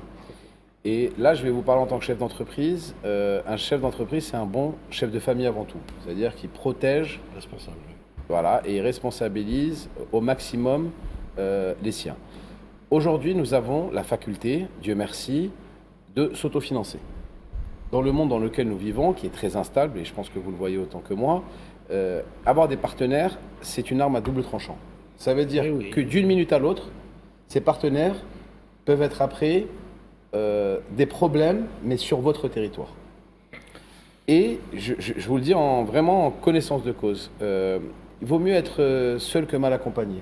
Même si ça nous coûte des fois un peu plus cher, même si on serre un peu la ceinture, je suis partisan d'être en souveraineté totale sur des projets avec de tels montants et de tels investissements. Là, mais juste comme ça, c'est important parce que j'aime beaucoup ce qu'il dit pour le coup Mehdi et je le rejoins. On a la capacité d'autofinancement, c'est pas mal. Mais l'autre aspect que vous avez peut-être mis de côté un peu facilement, je pense qu'aller chercher, monter du financement par l'extérieur, c'est créer une dépendance dangereuse. Vous connaissez l'économie allemande des années 20, quand il y a eu l'hyperinflation et après l'effondrement économique, la crise de 29 qui va conduire à ce que les Américains qui avaient beaucoup financé l'Allemagne retirent toutes leurs billes du jour au lendemain, ça a liquidé le pays. Ça a vraiment liquidé le pays. Donc ce qui se passe, c'est que je serais d'accord sur un point, un financement par un autre moyen qui est très intéressant et pour lequel on prend aucun risque. C'est la levée de capitaux, pas les investissements structurants. Tout ce qui est très lourd, vaut mieux que ça reste l'État, parce que sinon c'est dangereux. Mais tout ce qui est entreprise, par exemple, levée de capitaux par la finance de la bourse. Quelqu'un qui vient chez vous, qui pose son argent en prenant le risque, c'est un capital risqueur, d'investir dans une société algérienne par exemple, en espérant retirer des bénéfices, c'est lui qui prend le risque. Nous, on ne demande rien. On ouvre le capital, s'il gagne tant mieux, s'il perd c'est pas grave. C'est pas grave, c'est pas une dette de l'État algérien. Alors que par contre tout ce qui est structurant, on parle d'autoroutes, de chemins de fer, de choses très très lourdes, mieux vaut garder cela pour nous parce que si on fait appel à des forces extérieures, on devient dépendant. Tu oublies quelque chose, Gamal, en fait, dans ta lecture, c'est que au-delà des projets structurants et le financement effectivement, je conçois qu'il faut diversifier et profiter aussi de la dynamique favorable géoéconomique de l'Algérie. Vous avez évoqué effectivement la Banque des BRICS et autres, dans laquelle l'Algérie a investi, effectivement, en étant qu'actionnaire. Mais moi, j'aimerais plus m'orienter, oui, effectivement, avec des partenariats qu'il faudra profondément et intrinsèquement penser ou repenser pour avoir des partenaires fiables et viables. Mais là où peut-être un point très important, nous sommes sur des projets structurants stratégiques. On parle de géoéconomie du rail. On parle aussi de montage de dossiers chronophage. Combien même demain l'Algérie souhaiterait effectivement monter un dossier avec un partenaire fiable via la Banque de BRICS, et là je parle sous votre contrôle, c'est des montages qui vont prendre énormément de temps, parce qu'il y a un temps administratif, il y a un temps institutionnel, il y a un temps de coopération internationale notamment, qui lui aussi peut prendre des mois, voire des années, et l'Algérie n'a pas ce temps-là aujourd'hui. Ça, le président de la République a souhaité rapidement, bien sûr dans des montages souverains, encore une fois, certes, oui, c'est vrai, le monde idéal de diversifier plus tard, on pourra le faire, mais en connaissance de cause, et on pourra le faire dans un écosystème favorable dans lequel nous n'avons pas ce facteur temps qui est au-dessus de nos têtes. Mais aujourd'hui, moi, je considère que lancer des projets comme celui-là, parce que, vous savez, quand je parle des géoéconomies du rail, chaque mètre de rail posé aujourd'hui dans le sud nous rapproche davantage de l'Algérie dans son rôle continental, africain, puisque vous l'avez évoqué tout à l'heure, ça nous ouvre en fait la profondeur africaine, ça nous ouvre aussi au-delà d'Oran les marchés occidentaux, les marchés étrangers. Donc oui, c'est un projet stratégique sur lesquels nous avons besoin. Je pense que le président, avec ses conseillers, avec une vision, avec une volonté politique effectivement économique qui est en rupture avec les mécanismes anciens, faut le rappeler. Donc aujourd'hui, ce temps, ils veulent rattraper et c'est pas évident effectivement sur des projets comme celui-là. En revanche, le projet, il est bien là, les mètres de rail sont posés chaque jour et le projet suit son cours selon le planning défini. Juste pour préciser que je ne parle pas de l'endettement extérieur destiné à financer la consommation. Je parle de financement multilatéraux. Explorer il faut quand même rentabiliser nos actions aussi. Et on a participé dans la Banque africaine de développement, la Banque islamique de développement. La dernière fois, le sommet de la Banque islamique de développement, l'Assemblée générale tenue à Alger, donc le directeur ou le président de cette banque parlait quand même de presque 3 milliards de dollars qui sont disponibles réellement. C'est une disponibilité. Si l'Algérie souhaite contracter des financements à taux, bien sûr, préférentiel pour financer le développement. C'est une forme d'autofinancement. Oui, mais parce qu'on participe. On est dans une logique partenariale. C'est la logique partenariale. C'est vrai que, oui, on connaît très bien un peu les risques qui sont liés au surendettement. On voit l'Afrique, il souffre de surendettement, etc. Exactement. Mais c'est là où le chef de famille reprend sa place, où le président de la République, en bon chef de famille, en bon père de famille, préfère sécuriser déjà la souveraineté économique en disant les grands projets infrastructurels, c'est nous qui les gérons avec nos deniers. Et ensuite, si nous avons des besoins de partenariat gagnant-gagnant avec des entités où on doit faire des montages financiers, ok. Mais par exemple, pour moi, je préfère on peut financer aujourd'hui l'hydrogène vert, les énergies renouvelables, bien sûr. Financer des projets même de partenariat industriel, et tout ça. Oui, mais pas sur le projet infrastructurel direct. Mais en tout cas, stratégique, exactement. Il faut de l'ingénierie financière, certes. Il faut créer un fonds souverain. Pourquoi pas prendre des participations? Il faut internationaliser la finance algérienne. On ne va pas rester dans la finance seulement des banques et les crédits bancaires. Il faut s'internationaliser, il faut pénétrer la finance internationale. Et il y a de l'ingénierie financière, bien sûr. Et puis le financier, on vous dit que le meilleur financier est celui qui sait travailler avec l'argent des autres. Très bien, merci Monsieur Mohamed Achir. Merci pour ces mots. On doit passer à autre chose, messieurs, si vous le voulez bien. Alors l'Algérie s'apprête, le sujet vous intéresse également, Monsieur Achir, l'Algérie s'apprête à accueillir la foire commerciale intra-africaine. C'est un grand rendez-vous économique continental. Et Faisal Mtaoui a les détails pour nous. Absolument, la foire commerciale intra-africaine, l'IATEF, aura lieu du 4 au 10 septembre 2025. On parlait de la mine Garage Billet. La mine Garage Billet permettra aussi à l'Algérie de devenir un acteur majeur en fer et en acier dans la zone africaine, et quitte à exporter, parce que l'Algérie de toute façon prépare l'après-pétrole, de la nécessité de s'intéresser au potentiel minier, également agricole. Cette foire, elle est importante parce que l'Algérie confirme son grand intérêt au marché africain et également asiatique. On parlera tout à l'heure de l'ASEAN, qui est une association importante. L'Algérie a intégré le mécanisme de coopération avec cette grande région, cette grande organisation internationale. L'IATEF donc aura lieu en septembre et cette semaine, il y a eu l'événement promotionnel de cette foire en présence de l'ancien président du Nigeria, M. Obasanjo, qui a été aussi reçu par le président Abdelmajid Tebboune. M. Obasanjo est le président du conseil consultatif de cette foire. Ça sera une grande rencontre, un grand rendez-vous commercial. Il s'agit aussi de densifier ou de renforcer la zone de libre-échange africaine. L'Algérie est un acteur majeur et ça a été beaucoup dit. L'Algérie a pris beaucoup d'initiatives. Badis parlait de l'ouverture vers l'Afrique. Oui, le projet de chemin de fer vers le sud, c'est important, mais également l'ouverture de lignes aériennes, parce qu'Algérie, vous savez, elle a ouvert de lignes aériennes. Il y a un projet structurant qui va donc de Zouerat de Tindouf Zouerat, l'ouverture de filiales de banques algériennes en Afrique de l'Ouest. Donc il y a toute une politique africaine de l'Algérie en matière commerciale, en plus de celle qui est très dynamique aussi en matière diplomatique et politique. Donc cette foire, ça permettra aussi de nier beaucoup de partenariats dans le futur. Ça a été dit par le ministre du Commerce extérieur et de la promotion des exportations, M. Kamel Zik, lors de cet événement organisé à Alger. C'est beaucoup de monde, beaucoup d'experts s'attendent à une forte présence de diplomatique, de ministres, d'hommes d'affaires, de chefs d'entreprise, pour aussi avoir des partenariats futurs avec l'Algérie, avec tout l'ensemble africain des pays qui ont des relations déjà très importantes avec l'Algérie. Mohamed Achir, avec ce type de rendez-vous économique continental, l'Algérie conforte aujourd'hui sa place de locomotive du développement en Afrique? Effectivement, déjà l'Algérie fait partie des 8 premiers pays de la ZLECAf qui ont, c'est-à-dire initié la zone, c'est-à-dire avec un démantèlement progressif de toutes les barrières tarifaires et non tarifaires. Donc l'Algérie, c'est la locomotive, en quelque sorte, de l'intégration africaine et surtout de l'intégration commerciale. Et puis même au niveau de l'Union africaine, l'Algérie a toujours plaidé pour non seulement l'intégration commerciale, mais aussi le développement intra-africain à travers les différents c'est-à-dire programme de développement avec l'Agence africaine de développement qui a remplacé le NEPAD. Et même le président de la République, lors de la dernier sommet de l'Union africaine, il a contribué au mécanisme africain d'évaluation par les pairs. Donc c'est pour soutenir un peu même la gouvernance, l'amélioration de la gouvernance africaine.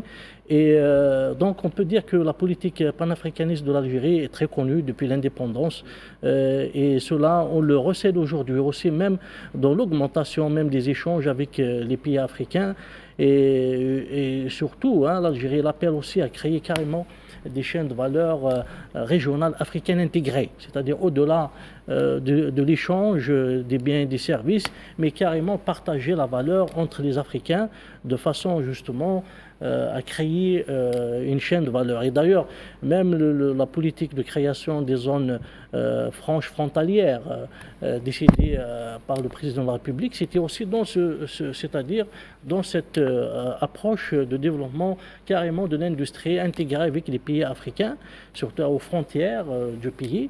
Donc je pense que ce rendez-vous sera un moment pour justement renforcer surtout les échanges en créant des espaces de B2B, des espaces B2G, c'est-à-dire entre les entreprises, entre les décideurs politiques aussi, et décider toutes les opportunités permettant d'augmenter les échanges intra-africains, parce qu'il faut le dire, les échanges intra-africains sont très faibles relativement aux autres regroupements régionaux dans le monde, comme l'Union européenne, ASEAN, ALENA, etc.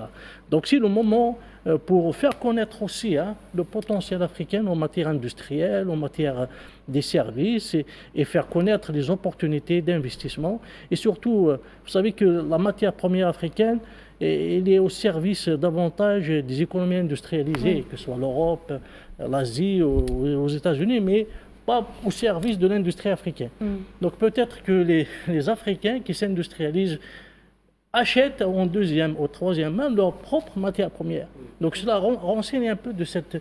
D'ailleurs, il y a d'abord les termes d'échange qui sont défavorables à l'égard des pays africains. En plus, il y a c'est-à-dire l'absence de mise en réseau des économies africaines et qui fait profiter davantage les économies industrialisées, les économies industrielles que les économies africaines. Très bien. Alors l'Algérie, locomotive de l'Afrique et pays souverain non endetté. L'Algérie est donc un pays qui n'a pas de dette et qui n'a pas besoin de l'aide au développement. Je vous propose d'écouter justement la déclaration du directeur de l'agence France Développement. Regardez. Sur l'Algérie, parce que c'est vrai qu'on en a beaucoup parlé, les chiffres sur l'aide au développement de la France envers l'Algérie ont été beaucoup cités, parfois à défaut. Vous savez de quoi il s'agit en fait. Ce qu'on déclare à l'OCDE comme aide publique au développement pour l'Algérie, en fait c'est pas de l'AFD, c'est en fait des bourses pour des étudiants algériens en France, exclusivement. Et nous à l'AFD, on n'a pas d'activité en Algérie en vérité, on ne fait pas de financement en Algérie. Et pour un montant total de combien alors ? Je crois qu'on est sur quelques dizaines de millions d'euros. Et encore une fois, l'Algérie ne s'endette pas, l'Algérie ne prend pas d'argent venant de l'Agence française de développement. Oui. On va parler climat, vous nous en avez dit un mot tout à l'heure. Est-ce que l'enjeu climatique il est suffisamment pris en compte aujourd'hui ? Voilà Mehdi, une réaction à cette déclaration du directeur de l'AFD. Un petit bonjour à Sarah Knafo, Éric Zemmour. Donc Sarah Knafo, Éric Zemmour, si tu nous regardes. Si vous nous regardez, c'est juste Rémi Rioux, qui est directeur général de l'Agence française de développement. Donc, je ne pense pas qu'il ait des origines algériennes ou qu'on lui ait fait un virement hier de la BEA pour dire des choses comme ça.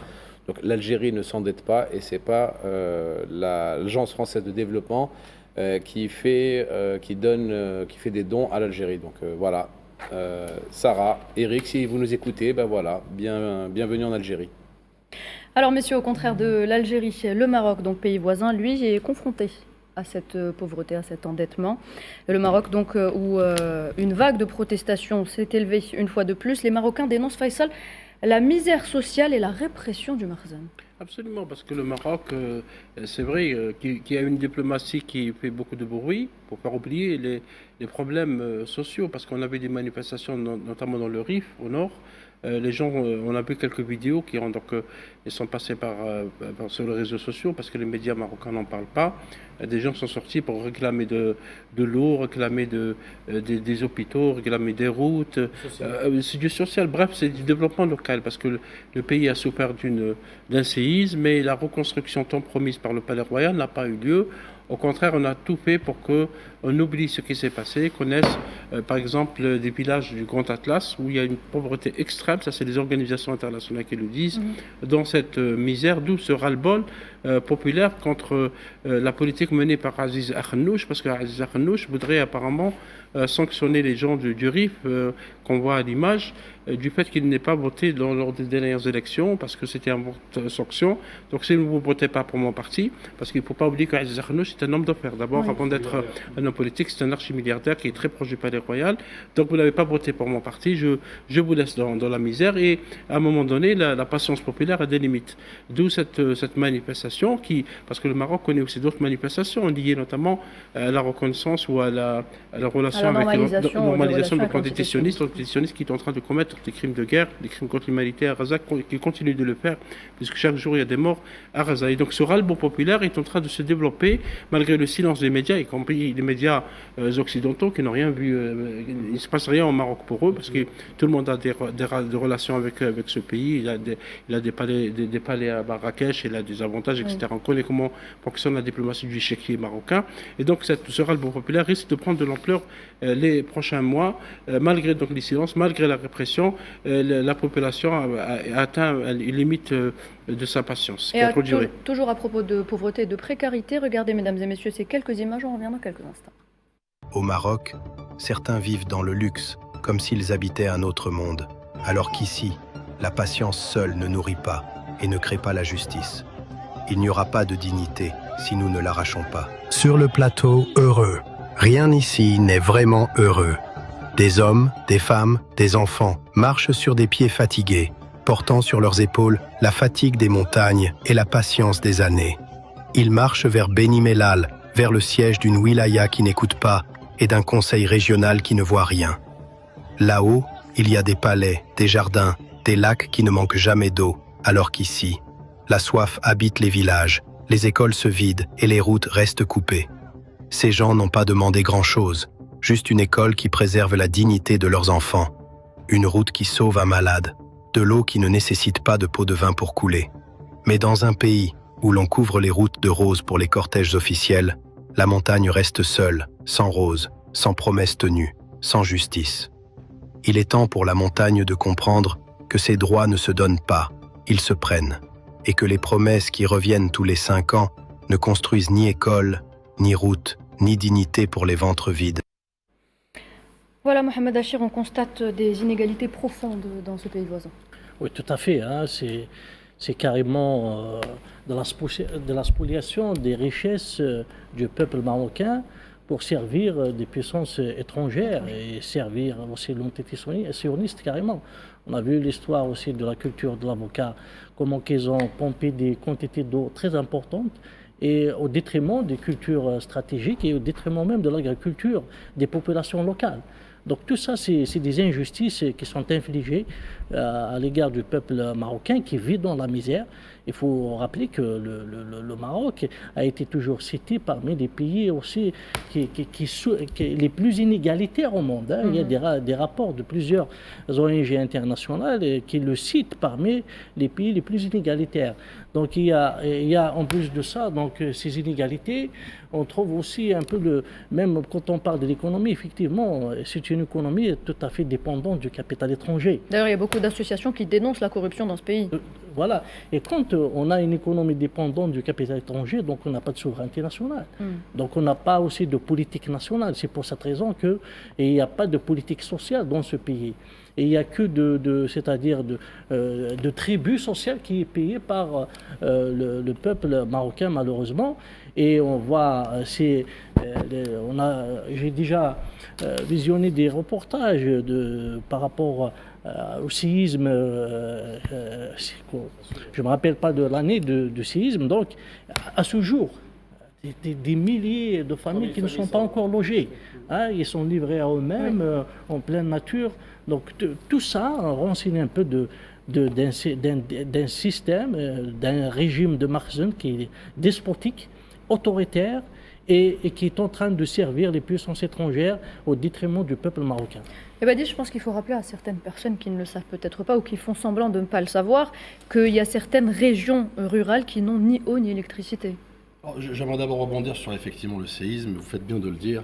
Et je rappelle un élément très important aux Marocains, au peuple marocain frère, que pendant cette tragédie effectivement qu'a connue le peuple marocain, l'Algérie a proposé son aide. C'est vrai. Et c'est des aides qui sont restées sur le tarmac parce que justement ce régime autoritariste, dictatorial a refusé, a dénié, non pas d'accepter les aides de l'Algérie, mais de porter secours à son propre peuple. C'est pour dire qu'effectivement le fossé est là.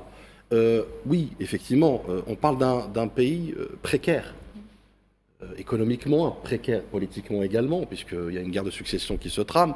Mais vous avez au quotidien le peuple marocain qui est la première victime de ce régime. Pays très endetté aussi. Qui est la première victime de cette délocalisation du pouvoir de Rabat vers Tel Aviv, qui est la première victime aussi de cette déliquescence, notamment, de ce je m'en foutiste, de cette désinvolture, notamment de ce régime monarchique, mais surtout un régime qui a généralisé la misère. Un régime aussi, d'ailleurs, et vous me permettez peut-être d'ouvrir une petite parenthèse, anecdotiquement, mais surtout sur un ton grave, un pays qui connaît cette précarité viscérale, cette précarité structurée, notamment, prétend vouloir gérer un autre territoire qui est le Sahara occidental. C'est ça. Mais à un moment donné, un peu de sérieux. Donc oui, le peuple marocain, et pourtant, qui n'est pas en situation de guerre, qu'on sache, meurt par manque de soins. Il n'y a pas d'accès dans des régions notamment, ne serait-ce qu'une simple ambulance pour aller porter, je dirais, des soins à une femme qui veut accoucher. On a des enfants qui meurent notamment par manque de tout, par manque de médicaments. On a un pays qui est quasiment en situation de guerre, mais qui ne l'est pas. Et malgré tout ça, parce qu'il y a cette spoliation justement des richesses, cette caste notamment qui s'est autoproclamée citoyen par excellence et a autoproclamé des sous-citoyens qui sont les Marocains, les simples Marocains qui n'ont rien demandé, qui ont demandé que de la dignité, un honneur de vivre digne dans leur pays, et on leur refuse ça. Ben, il y a des juifs sionistes qui sont en train de faire sortir les Marocains de leur maison. Et ils disent que ça leur appartient parce que visiblement il y a un grand projet d'occuper une grande partie du Maroc, et cette normalisation entre guillemets n'est que le début, parce qu'il y a aussi un lobby juif pro-marocain aux États-Unis qui est en train de pousser encore plus pour que des juifs qui seraient historiquement propriétaires de ces maisons, et ceux qui protestent parmi le peuple marocain, ils sont tout de suite conduits en prison. C'est une affaire qui a été évoquée par certains médias, pas marocains bien sûr, mais qui est en train de prendre de l'ampleur, parce que ce projet de rapprochement entre le Maroc et l'entité sioniste a des visées beaucoup plus lointaines. C'est pas un rapprochement, Faisal, c'est une officialisation d'une accointance, c'est une collusion qui date depuis des siècles. Rappelons-le que la première communauté à l'étranger juive, elle est au Maroc. C'est vrai. Que père et fils ont été conseillés par un juif, par un sioniste. Donc ça, c'est très important de le dire. C'est juste, avec cette normalisation des accords d'Abraham, on a officialisé ce qui se tramait en secret, tout simplement. Sauf qu'aujourd'hui, encore une fois, c'est le peuple, le dommage collatéral et la première victime reste le peuple marocain avant toute chose. Gamal, c'est une alliance coloniale qu'il y a entre les deux parties. C'est très très malsain. Récemment, il y a une sortie assez hasardeuse, ridicule, de la part de Julien Drey, qui lui-même prétend qu'il a une proportion à dire qu'il était 3000 ans en Algérie. Oui. Et il se présente en plus comme pied noir. Donc l'imbécile ne comprend pas que le juif algérien n'est pas pied noir, il confond les deux. Il fait le mélange des genres pour faire genre, je suis spolié. Il y a une vérité au Maroc, moi j'ai envie d'en parler parce que j'ai vécu un temps au Maroc. J'ai vécu au Maroc du Nord, dans le Rif. Et j'ai vu ces montagnes de milliardaires face à des enfants qui dorment la tête dans le sol. C'est écœurant. J'ai vu la misère, quand je vois mes frères souffrir, quand je vois les enfants dans la rue, quand je vois les enfants se droguer à l'alcool, à la drogue, je sais pas quoi, enfin ils utilisent toutes sortes de cols plutôt, ça me fait mal au cœur. Parce qu'on est musulmans, on est maghrébins, on est arabes, et on a une communauté de destin, qu'on le veuille ou non. Quand je vois par exemple une chose qui m'a choqué, Zafzafi, qui est un homme extraordinaire, c'est le leader du Hirak marocain, qui était en prison, qui a été mis en prison à la suite de l'assassinat d'un type qui a été broyé, un vendeur de poissons, Massine, qui a été broyé par une machine devant les policiers. Il vendait du poisson, le malheureux. Il voulait juste gagner un petit peu sa vie. Et là, vraiment, la Hogra a été mise au maximum. Quand je vois Zafzafi 8 ans de prison pour avoir juste dit dans une mosquée, je veux un peu de social, mettez-nous des usines, mettez-nous des hôpitaux de sa ville d'origine. Quand je vois cette douleur, et je la partage, parce qu'on sait ce que ça signifie, la Hogra, quand je vois effectivement une chose, je vais vous donner un exemple vraiment du caractère honteux de ce système. Un occidental s'installe au Maroc, c'est un roi, il lui fait ce qu'il veut. J'ai vu souvent des occidentaux jouer les nababs au Maroc, c'était insupportable. Et il a décidé de se faire un golf. Et donc il détourne les eaux de rivière qui servaient aux paysans pour pouvoir verdir son petit golfe. Les paysans se manifestent parce qu'ils ne peuvent plus nourrir leur terre avec de l'eau, qui est leur eau, je rappelle, hein, ça ne lui appartient pas. Ils détournent l'eau des paysans travailleurs. Et c'est les paysans qui sont réprimés. Ça, c'est quelque chose qui est inquiétant. Ensuite, rappelons l'autre aspect. 80% de dette publique au Maroc. Toute l'économie marocaine est tenue par la France. Il faut y aller pour voir. Je veux dire, les hôtels sont français, les usines sont françaises, tout est français. Les bénéfices sont français. La seule chose dont les Marocains ont le droit, c'est d'être réduits à l'esclavage dans les usines, payés au lance-pierre, travailler du matin au soir, parce qu'ils travaillent énormément, pour satisfaire le capital français qui est parti d'ailleurs d'Europe pour aller vers le Maroc, la délocalisation. Eh bien, il faut savoir une chose, on doit toujours acquérir une chose, se dire que nos frères marocains souffrent et qu'il est inadmissible que ce gouvernement soit incapable de se réformer et place en plus un milliardaire, vraiment quelle honte, comme Premier ministre. Aujourd'hui, le Maroc est sous tutelle malheureusement et la tutelle est financière. Très bien. Mahdi, un dernier mot sur le Maroc. C'est toujours le peuple qui souffre. C'est ça, moi, qui est terrible. Le peuple frère marocain souffre justement de cette déliquescence et de cet abandon du gouvernement marocain. Et le peuple se refuse justement à cette hogra, comme l'a si bien dit Gamal. Et c'est ça qui fait mal au cœur, c'est que des enfants, des femmes, des personnes âgées n'ont pas les moyens justement de se soigner ou de vivre normalement du moment qu'ils n'habitent pas dans des villes touristiques où sont accueillis à bras ouverts des étrangers. Et tout le drame est là, c'est-à-dire que l'étranger est bien accueilli et le peuple lui-même, on le met de côté. Et c'est ce qui fait mal au cœur. Très bien, merci messieurs pour ce débat. Monsieur Mohamed Achir, merci d'avoir été avec nous ce soir. Je rappelle que vous êtes expert en économie et enseignant universitaire. Merci beaucoup. Merci professeur. Mesdames et messieurs, on revient dans quelques instants.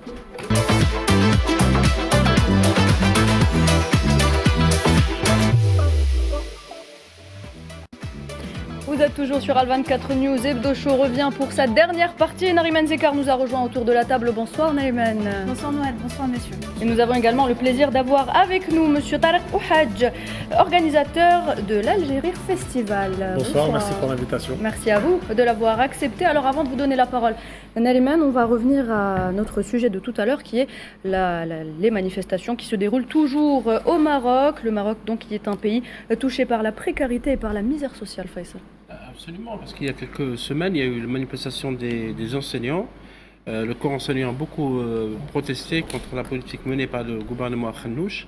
La même chose pour le secteur de la santé, parce que les syndicats, il se trouve que les syndicats régulièrement organisent des arrêts de travail, parfois nationaux, et des grèves aussi, parce que le niveau de vie est très bas au Maroc.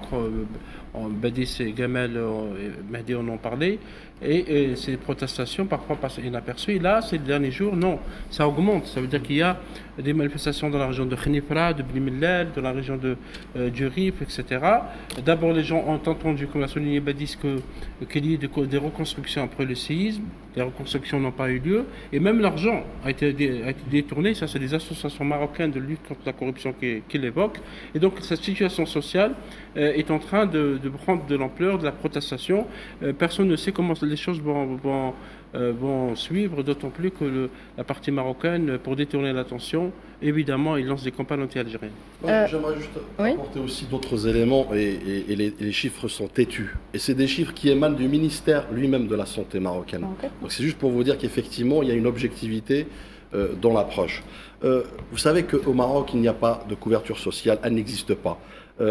Pas de prise en charge d'ailleurs, ni de prise de charge de soins, ni de retraite, ni assurance au Maroc. Vous savez, un chiffre effarant qui est de 38%. Vous savez c'est quoi? C'est 38% de Marocains qui souffrent de troubles psychiques. À cause de quoi? À cause des drogues, des psychotropes notamment, dont le pays d'ailleurs est inondé, et d'ailleurs fabricant, et qui consiste, même qui représente son économie. Vous avez 52% des Marocains vivent en dessous du seuil de pauvreté. C'est énorme, je ne sais pas si vous réalisez. Vous avez 47% des Marocains sont analphabètes. Analphabètes, je dis bien en 2025. Donc vous avez plus de la moitié, notamment des Marocains, qui n'ont pas de repas, qui n'arrivent pas à avoir, je dirais, une alimentation normale, et qui se contentent de quoi? Du thé et du pain. C'est ça, le Maroc.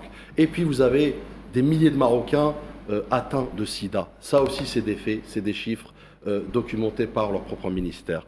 Donc vous voyez bien que c'est un Maroc qui devrait vraiment s'attarder plus sur sa politique nationale, à renouer avec son propre peuple, et surtout lui accorder cette dignité, cet honneur qui lui manque aujourd'hui. Et encore une fois, je me répète, et comme l'avait rappelé Mehdi, c'est le peuple marocain qui est la première victime de cette tragédie, cette tragique politique orchestrée par, non pas le régime marocain, mais par justement des leviers de pouvoir qui se trouvent ailleurs et qui défendent justement leurs propres intérêts au détriment d'un peuple meurtri, d'un peuple asservi, d'un peuple victime.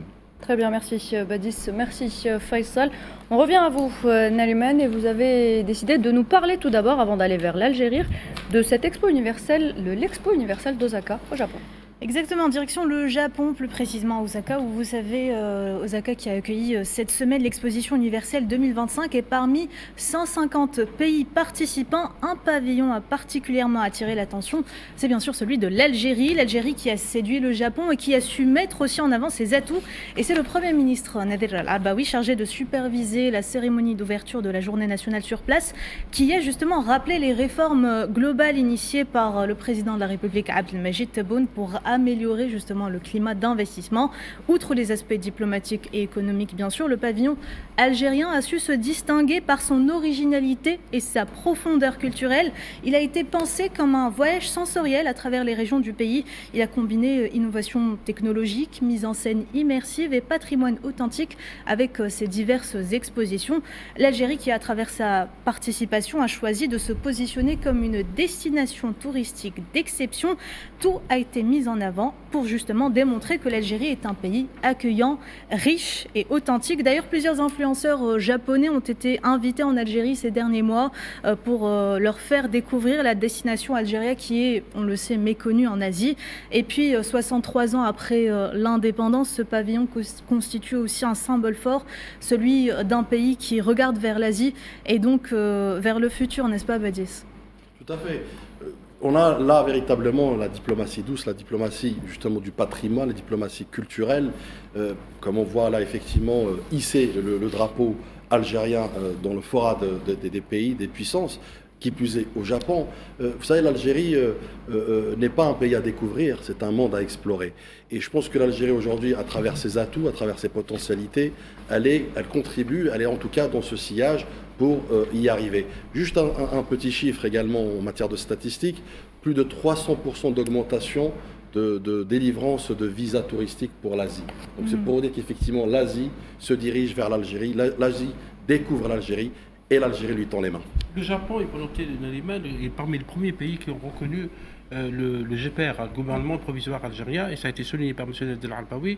Le premier bureau a ouvert à Tokyo en 1958. Le Japon est un grand pays exportateur de touristes au monde, c'est connu, mais cet intérêt pour l'Algérie, je confirme ce que dit Badis, et se confirme ces derniers jours, ces derniers temps, d'autant plus que l'Algérie a été, donc maintenant, elle fait partie du mécanisme de coopération de l'ASEAN. Encore une fois, l'ASEAN, c'est l'association des nations du sud-est asiatique, ça veut dire la Malaisie, l'Indonésie, le Singapour, Thaïlande, Philippines, Brunei, le Cambodge. C'est aussi de grandes destinations touristiques dans les deux sens. Et donc effectivement, cette participation algérienne à l'expo d'Osaka, d'ailleurs le stand s'appelle Anwar al-Jazair.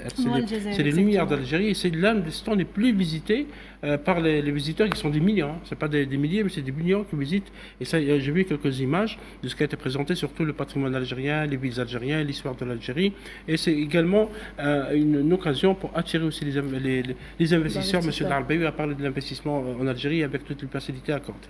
Voilà, donc après avoir fait sensation à Osaka, l'Algérie enchaînera avec un autre carton, mais cette fois c'est le rire qui va prendre le pouvoir à Alger avec le retour très attendu du festival Alger Rire pour une 7e édition. Alger deviendra donc la capitale du rire à partir de jeudi prochain avec une programmation qui allie humour local et international et une ambition affirmée, faire de l'Algérie un carrefour du rire en Méditerranée, en Afrique du Nord. Tarek Ouhaj, bonsoir, bienvenue encore une fois, merci d'avoir accepté notre invitation. Merci pour votre invitation. Alors, on le voit, Alger Rire est un festival qui gagne en ampleur au fil des années. Qu'est-ce qui fera la particularité de cette 7e édition? À quoi devons-nous nous attendre? En fait, cette 7e édition a deux nouvelles particularités. La première, c'est qu'on change de site. D'habitude, on organise ça au Palais de la Culture, Moufdi Zakaria. Mais là, on va dans des salles. Donc, on sera à l'Opéra d'Alger pour l'ouverture, le jeudi 17 juillet, pour le gala d'ouverture. Et ensuite, on partira au TNA, donc au Théâtre National Algérien, Mahidine Bechtarzi, pour faire 4 spectacles, donc 2 par jour. Ça sera durant le week-end, donc jeudi, vendredi, samedi. Vendredi, samedi, ça sera 18h, 20h30. Et l'autre particularité, c'est qu'on s'axe beaucoup plus sur les talents locaux, sur les jeunes talents algériens. Ça fait 2-3 ans qu'on travaille suite à des castings et à des découvertes. Il y a eu la création des comédie clubs. 3 à Alger, 2 à Oran. Bientôt, on va en ouvrir 1 à Constantine et 1 à Annaba. Et c'est ce qui nous permet de voir un peu ce vivier, ces nouveaux talents locaux. Vous proposez aussi des ateliers, des masterclass? Exactement. Donc, après les castings, donc, il y a une sélection qui est faite. Et durant toute l'année, il y a des résidences artistiques qui sont faites, des masterclass notamment. Et cette édition sera un peu la leur, puisque, à part le gala d'ouverture, qui connaîtra une participation étrangère notamment, mais pour le reste des spectacles, c'est surtout des artistes locaux qui seront mis sous le feu des projecteurs. On peut citer Karim Darraji. C'est qui votre coup de cœur pour cette année? J'en ai plusieurs. Moi, c'est toute ma troupe. Sans faire de jaloux. C'est toute la troupe. Non, il y en a. En fait, on a une petite équipe nationale, puisque la troupe algérienne que vous voyez là sur vos écrans, c'est des artistes qui viennent de Annaba, Batna, Tizi Ouzou, Alger, Oran. Donc c'est vraiment un peu tout le territoire. Et c'est des jeunes qui méritent le soutien du public, qui méritent d'être découverts. Je donne un exemple. Nous avons deux participants, Inès, originaire de Constantine, Fares de Annaba, qui sont partis au mois de mai dernier à Montréal, qui ont participé à un grand festival qui s'appelle le Festival Exclame, où il y a eu une sorte de compétition internationale avec une demi-finale Afrique, avec la participation de 10 pays. Il y avait 2 qualifiés, et c'est les 2 Algériens qui ont été qualifiés, qui sont allés en finale. Et Inès a gagné cette finale et participera à une tournée européenne bientôt, notamment avec le Festival de Montreux. Donc c'est une fierté pour nous. Et donc ils seront tous à Alger du 17 au 19 juillet. On sent derrière ce festival une véritable volonté de faire rayonner la scène algérienne à l'international. Est-ce que c'est un objectif stratégique pour vous ? Oui, c'est un objectif parce que la scène algérienne est assez méconnue, notamment sur la comédie en tout cas. Sur la comédie, sur le rire. On a beaucoup d'humoristes d'origine algérienne qui cartonnent en France et en Europe. Mais on a aussi une scène locale. Et l'objectif de ce festival, justement, au-delà de faire venir des artistes de l'étranger pour les faire découvrir au public algérien, c'était de recréer une scène locale. On a tous connu Fellag et d'autres artistes dans les années 80, 90. Ensuite, il y a eu une troupe qui s'est créée avec Kamal Abdet, Mohamed Khassani, Nabil Asli et tout vers le début des années 2010. Et ensuite, il y a eu une coupure. Et on est arrivé avec ce festival, on s'est donné cet objectif puisque les talents existent, donc il fallait juste leur donner les moyens et les entourer un petit peu, leur mettre un peu ce côté professionnel autour d'eux. On fait venir lors de nos résidences artistiques, des formateurs en écriture, en mise en scène. On fait des masterclass, on a un directeur artistique qui travaille beaucoup en France notamment, où il y a beaucoup de comédie clubs, qui aide beaucoup ces jeunes. Et donc nous, l'idée, c'était de créer cette troupe et cet élan, cette dynamique. Elle est créée aujourd'hui. Maintenant, il faut faire développer un peu tout ça. C'est ce qu'on essaye de faire à notre place, à notre modeste place. Et on arrive à faire de belles choses quand même. Comment fonctionnent les comédie clubs que vous avez évoqués ? Les comédie clubs, c'est des rendez-vous réguliers. En fait, c'est des outils qui permettent aux artistes de travailler régulièrement. C'est ce qui leur permet de... C'est des petits formats, en fait. C'est des passages de 7-10 minutes. Et on arrive à proposer, notamment en collaboration avec Artissimo, une école d'art à Alger Centre. Chaque jeudi, on a un rendez-vous à 20h. Chaque jeudi, il y a un comédie club. On en a ouvert d'autres aussi avec des restaurants sur des partenariats. Il y a un comédie club qui a ouvert à Oran qui s'appelle Le Qant. Le coin. Le Qant Comédie, voilà, le coin. Et c'est vraiment, la scène, elle est faite comme un coin. Oui. Donc, et là, c'est un outil pour ces jeunes de pouvoir pratiquer régulièrement. Parce que le festival, c'est un rendez-vous annuel, c'est une fois dans l'année. Mais tout le reste du temps, ces jeunes doivent travailler, doivent pouvoir s'exprimer, vivre de leur passion. Et le but, justement, nous, ce qu'on essaye de faire, c'est de créer un modèle économique pour que ces jeunes puissent vivre de cette passion et en faire un métier. On n'y est pas encore, mais on travaille en tout cas dans ce sens. Moi, je ne veux pas vous mettre la pression. Vous allez le faire, je pense. Et en revanche, non, plus sérieusement, je pense que vous tenez là un soft power algérien à développer à l'international. Il faut réfléchir l'Algérie comme rampe de lancement et l'international comme destination. Pourquoi je dis ça ? Parce que l'humour est un langage stratégique. L'humour est un langage universel. Oui. Quand vous prenez les stand-up de par le monde, en France à titre d'exemple, la salle, c'est un melting pot de toutes les nationalités. Et c'est là où vous faites de la diplomatie d'influence. C'est là où effectivement vous développez le rayonnement de l'Algérie à travers les blagues, à travers l'humour, à travers les chutes. À travers le rire. À travers le rire. Surtout avec tout ce qui se passe en ce moment, c'est important d'en faire une force. On en a besoin. Et vous savez quoi ? Une Algérie qui rit, c'est une Algérie qui guérit. C'est une Algérie qui construit. C'est une Algérie qui inspire. C'est une Algérie qui se projette. Donc c'est pour ça que vous avez là une responsabilité importante. Et je pense que vous en mesurez les... Non, mais c'est vrai ce que vous dites. Et d'ailleurs, on le fait. Le festival avec la période du Covid s'était arrêté à un certain moment et on attendait de faire cette reprise. On allait reprendre en 2020, puis il y a eu le Covid en 2021, on n'a pas pu le faire. Et en 2022, on a pris cette décision de l'exporter. Et donc on l'a exporté. On a fait entre 2022 et 2023 une dizaine de spectacles à Paris notamment, au Théâtre République, au centre de Paris, où on faisait rayonner un peu cette culture algérienne à travers le rire. Et quels ont été les retours ?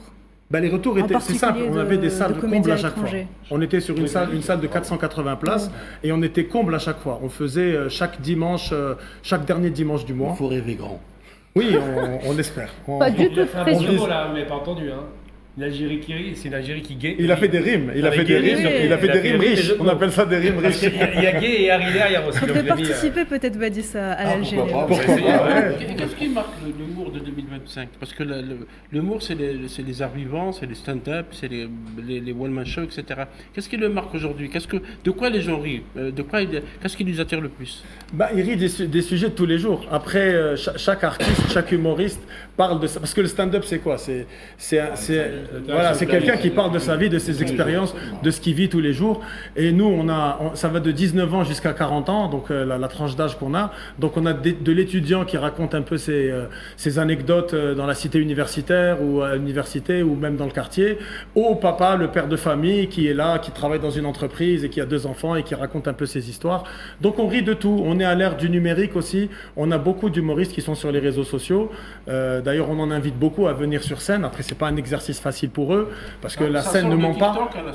Comment? On sort de TikTok à la scène. Voilà, oui. Nous, c'est ce qu'on essaye de faire. En tout cas, on repère certains profils qu'on pense être intéressants pour la scène. Après, il faudrait avoir ce courage aussi d'aller sur scène, parce que la scène, on est face au public, on fait rire ou on fait pas rire. Parfois, on fait des bides et il faut vite essayer d'improviser, de reprendre et parfois capitaliser sur ce bide pour faire rire justement, parce que le public, parfois, est conciliant.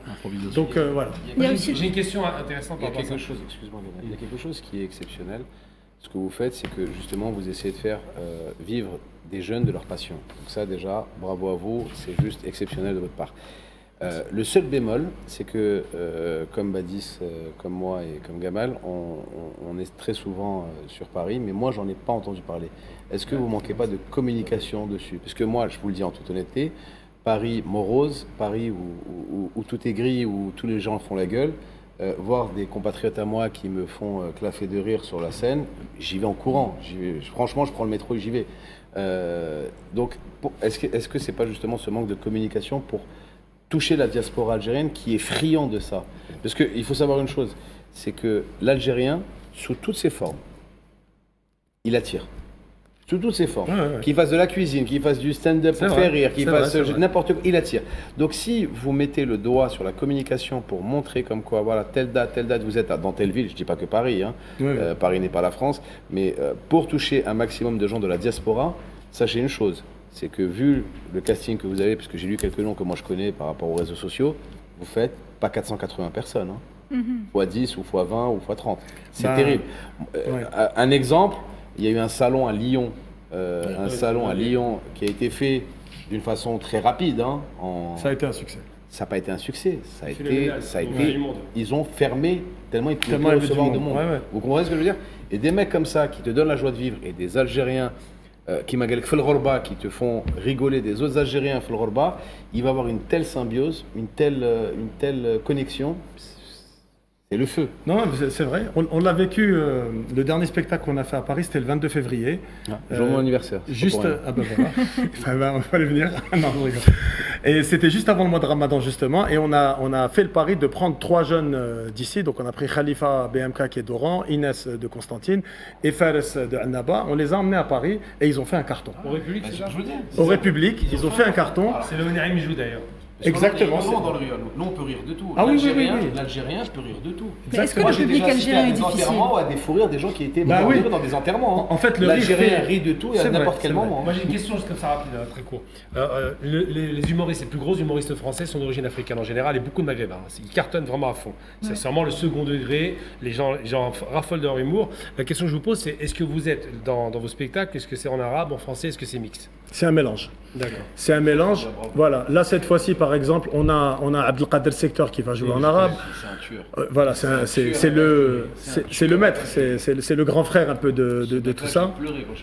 Il sera là le 17 juillet à l'Opéra. Il y a aussi Merouane Belhazar. Merouane Belhazar, ça sera en français. Qui était au cœur d'une polémique raciste il y a quelques temps en France. Justement, et qui a capitalisé justement sur ça pour faire rire. Oui, il sera là aussi le 17 juillet. Il y a Farid Chamek aussi qui sera là. Younes Hanifi qui jouera en français aussi. Et puis après, on aura Mouad Ben Nasser, qui est originaire de Batna, qui jouera en Derja.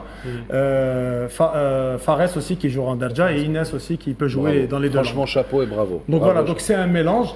Et on vous donne rendez-vous le 3 octobre à Paris, parce qu'on sera encore à Paris pour un spectacle autour d'Algérie. Si Dieu me prête vie, je serai là. Je serai là avec énormément de plaisir. Tarek Ouhadji, comment est-ce que le public local a réagi à ce genre d'initiative, à ce genre de festival ici? On dit que le public algérien est un peu difficile. Est-ce que c'est vrai? Alors, c'est difficile de faire rire les Algériens, pour résumer la question de Nariman. C'est difficile de faire rire les Algériens parce que, comme le disait Mehdi, les Algériens sont déjà des humoristes dans l'âme.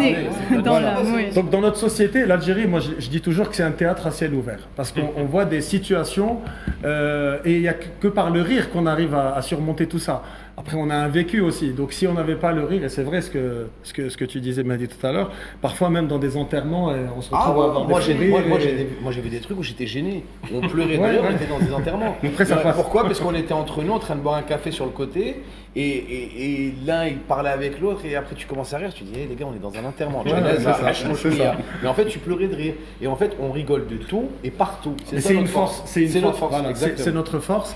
Et justement, au-delà d'être marrant, parce que les Algériens sont marrants, donc c'est difficile de faire rire déjà quelqu'un de marrant, mais il y a une certaine maturité depuis quelques temps. Le public algérien est devenu exigeant. C'est-à-dire qu'on ne vient pas le faire rire avec n'importe quoi. Aujourd'hui, par exemple, pour citer la France, l'humour est devenu facile parce qu'on utilise des sujets très très faciles pour faire rire, la vulgarité, enfin tout ça. Et nous, on n'est pas dans ça parce qu'il y a des codes qu'on doit respecter. Et donc, il y a une certaine intelligence dans l'écriture qu'on doit mettre en place pour toucher justement ce public. Et je pense qu'on arrive à le faire, en tout cas, par ces sélections. Parce que c'est trop vulgaire. Parce que c'est le seul moteur qu'ils ont pour faire rire. C'est vrai. En Europe, c'est la vulgarité, comme tu l'as dit. Et on ne peut pas y aller, on ne peut pas aller en famille ou quoi que ce soit, parce que c'est justement pas accessible. Ça met mal à l'aise. Exactement. Alors que justement, quand on garde l'humour algérien de tous les jours, puisque je vous le dis, le mécanicien, il est drôle. Le mécanicien, quand il sort le prix, il est drôle, il te fait un sourire, il te fait un truc, il te fait une blague. Le caissier à la supérette, il est drôle. Le pompiste, il est drôle. Le chauffeur de taxi, c'est le meilleur humoriste du monde parce qu'il te raconte tout ce qu'il a vu dans la journée. Donc, c'est sa vie dans la journée, c'est juste exceptionnel. Donc, chaque Algérien a ce degré d'humour, justement, plus, on va dire. Il y a aussi de l'engagement, Badi, si vous permettez. Radio Nova, par exemple, en France, il y a des humoristes qui passent chaque jour. C'est aussi de l'engagement. Il se trouve qu'ils sont les seuls actuellement à évoquer le drame de Raza. Parce que l'engagement, ça c'est du courage algérien. C'est pas donné à tout le monde. Mais c'est pas uniquement aux Algériens. C'est une marque déposée. Le courage algérien est une marque déposée. Tu parles de Radio Nova, et ben on a deux humoristes qui sont sur Radio Nova qui seront là jeudi. Merouane Ben Lazar et Younes Hanifi. Qui fait partie du groupe qui s'appelle les Grands Remplaçants. Ils se font appeler les Grands Remplaçants. Pour répondre au terme de le grand remplacement de l'extrême droite. Vous savez, à travers l'humour, quand je dis l'humour est stratégique, la diplomatie, comment vous diriez ça, la diplomatie de l'humour. La diplomatie de l'humour. Parce que vous pouvez transmettre tous les messages que vous voulez, y compris subliminaux, à travers des blagues, à travers justement l'humour. Donc c'est pour ça que c'est important. Moi j'aimerais juste rendre hommage rapidement Nariman. D'abord, rire ensemble, c'est quoi? C'est résister à ce qui divise. Pourquoi je dis ça? Je rends hommage à Bila Houdoud. Oui. Décennie noire. Mustafa, Hazim, Hamid. Hazim, Allah yarhamou. Donc, c'est des gens qui ont sillonné l'Algérie pour faire rire les Algériens. Pourquoi? Pour penser à autre chose. Pour penser à autre chose, mais surtout aussi pour leur donner une raison de rester unis. Moi, je pense qu'on peut rendre hommage aussi également à Salah Ougroud. Et également à Bouakaz, à Kamal Bouakaz également. Non, pourquoi j'évoquais eux, le trio Bela Houdoud? Parce qu'effectivement, ils ont sillonné le territoire contre vents et marées. Vous savez, à l'époque, il n'y a pas besoin. C'est ça. C'est pourquoi je leur rends hommage, parce qu'encore une fois, l'humour a su transcender les Algériens. Et quelque part, avec ce rire, on a pu au fait résister à l'adversité. En tout cas, un dernier mot sur l'avenir du festival Algérie. Déjà, il y a le présent, donc on va essayer de bien réussir ce présent. Et l'avenir, déjà, vous savez, réussir une édition chaque année, réussir à organiser une édition chaque année, c'est pas évident, croyez-moi. Donc c'est déjà une victoire en elle-même. Ensuite, on souhaite continuer à organiser ça. Et aussi, on a un objectif, c'est de sortir un peu d'Alger, c'est de garder le festival, c'est-à-dire le gros à Alger, et de créer des offs, aller sur des spectacles ou des galas qu'on amènerait à Oran ou à Constantine ou à Béchar ou dans d'autres régions. Alors, Ouhad, je vous laisse rappeler les dates de l'Algérie. Alors les dates, c'est du 17 au 19 juillet. 17 juillet à l'Opéra d'Alger, et 18-19 au TNA. Toutes les informations, billetterie, programmation sur le site du festival, algeriefestival.lol. Très bien, merci beaucoup. Tarek Ouhad, merci d'avoir accepté notre invitation ce soir et d'avoir été avec nous. Nariman, merci messieurs, merci à vous également. Mesdames et messieurs, on arrive à la fin de cette émission. Très bonne soirée.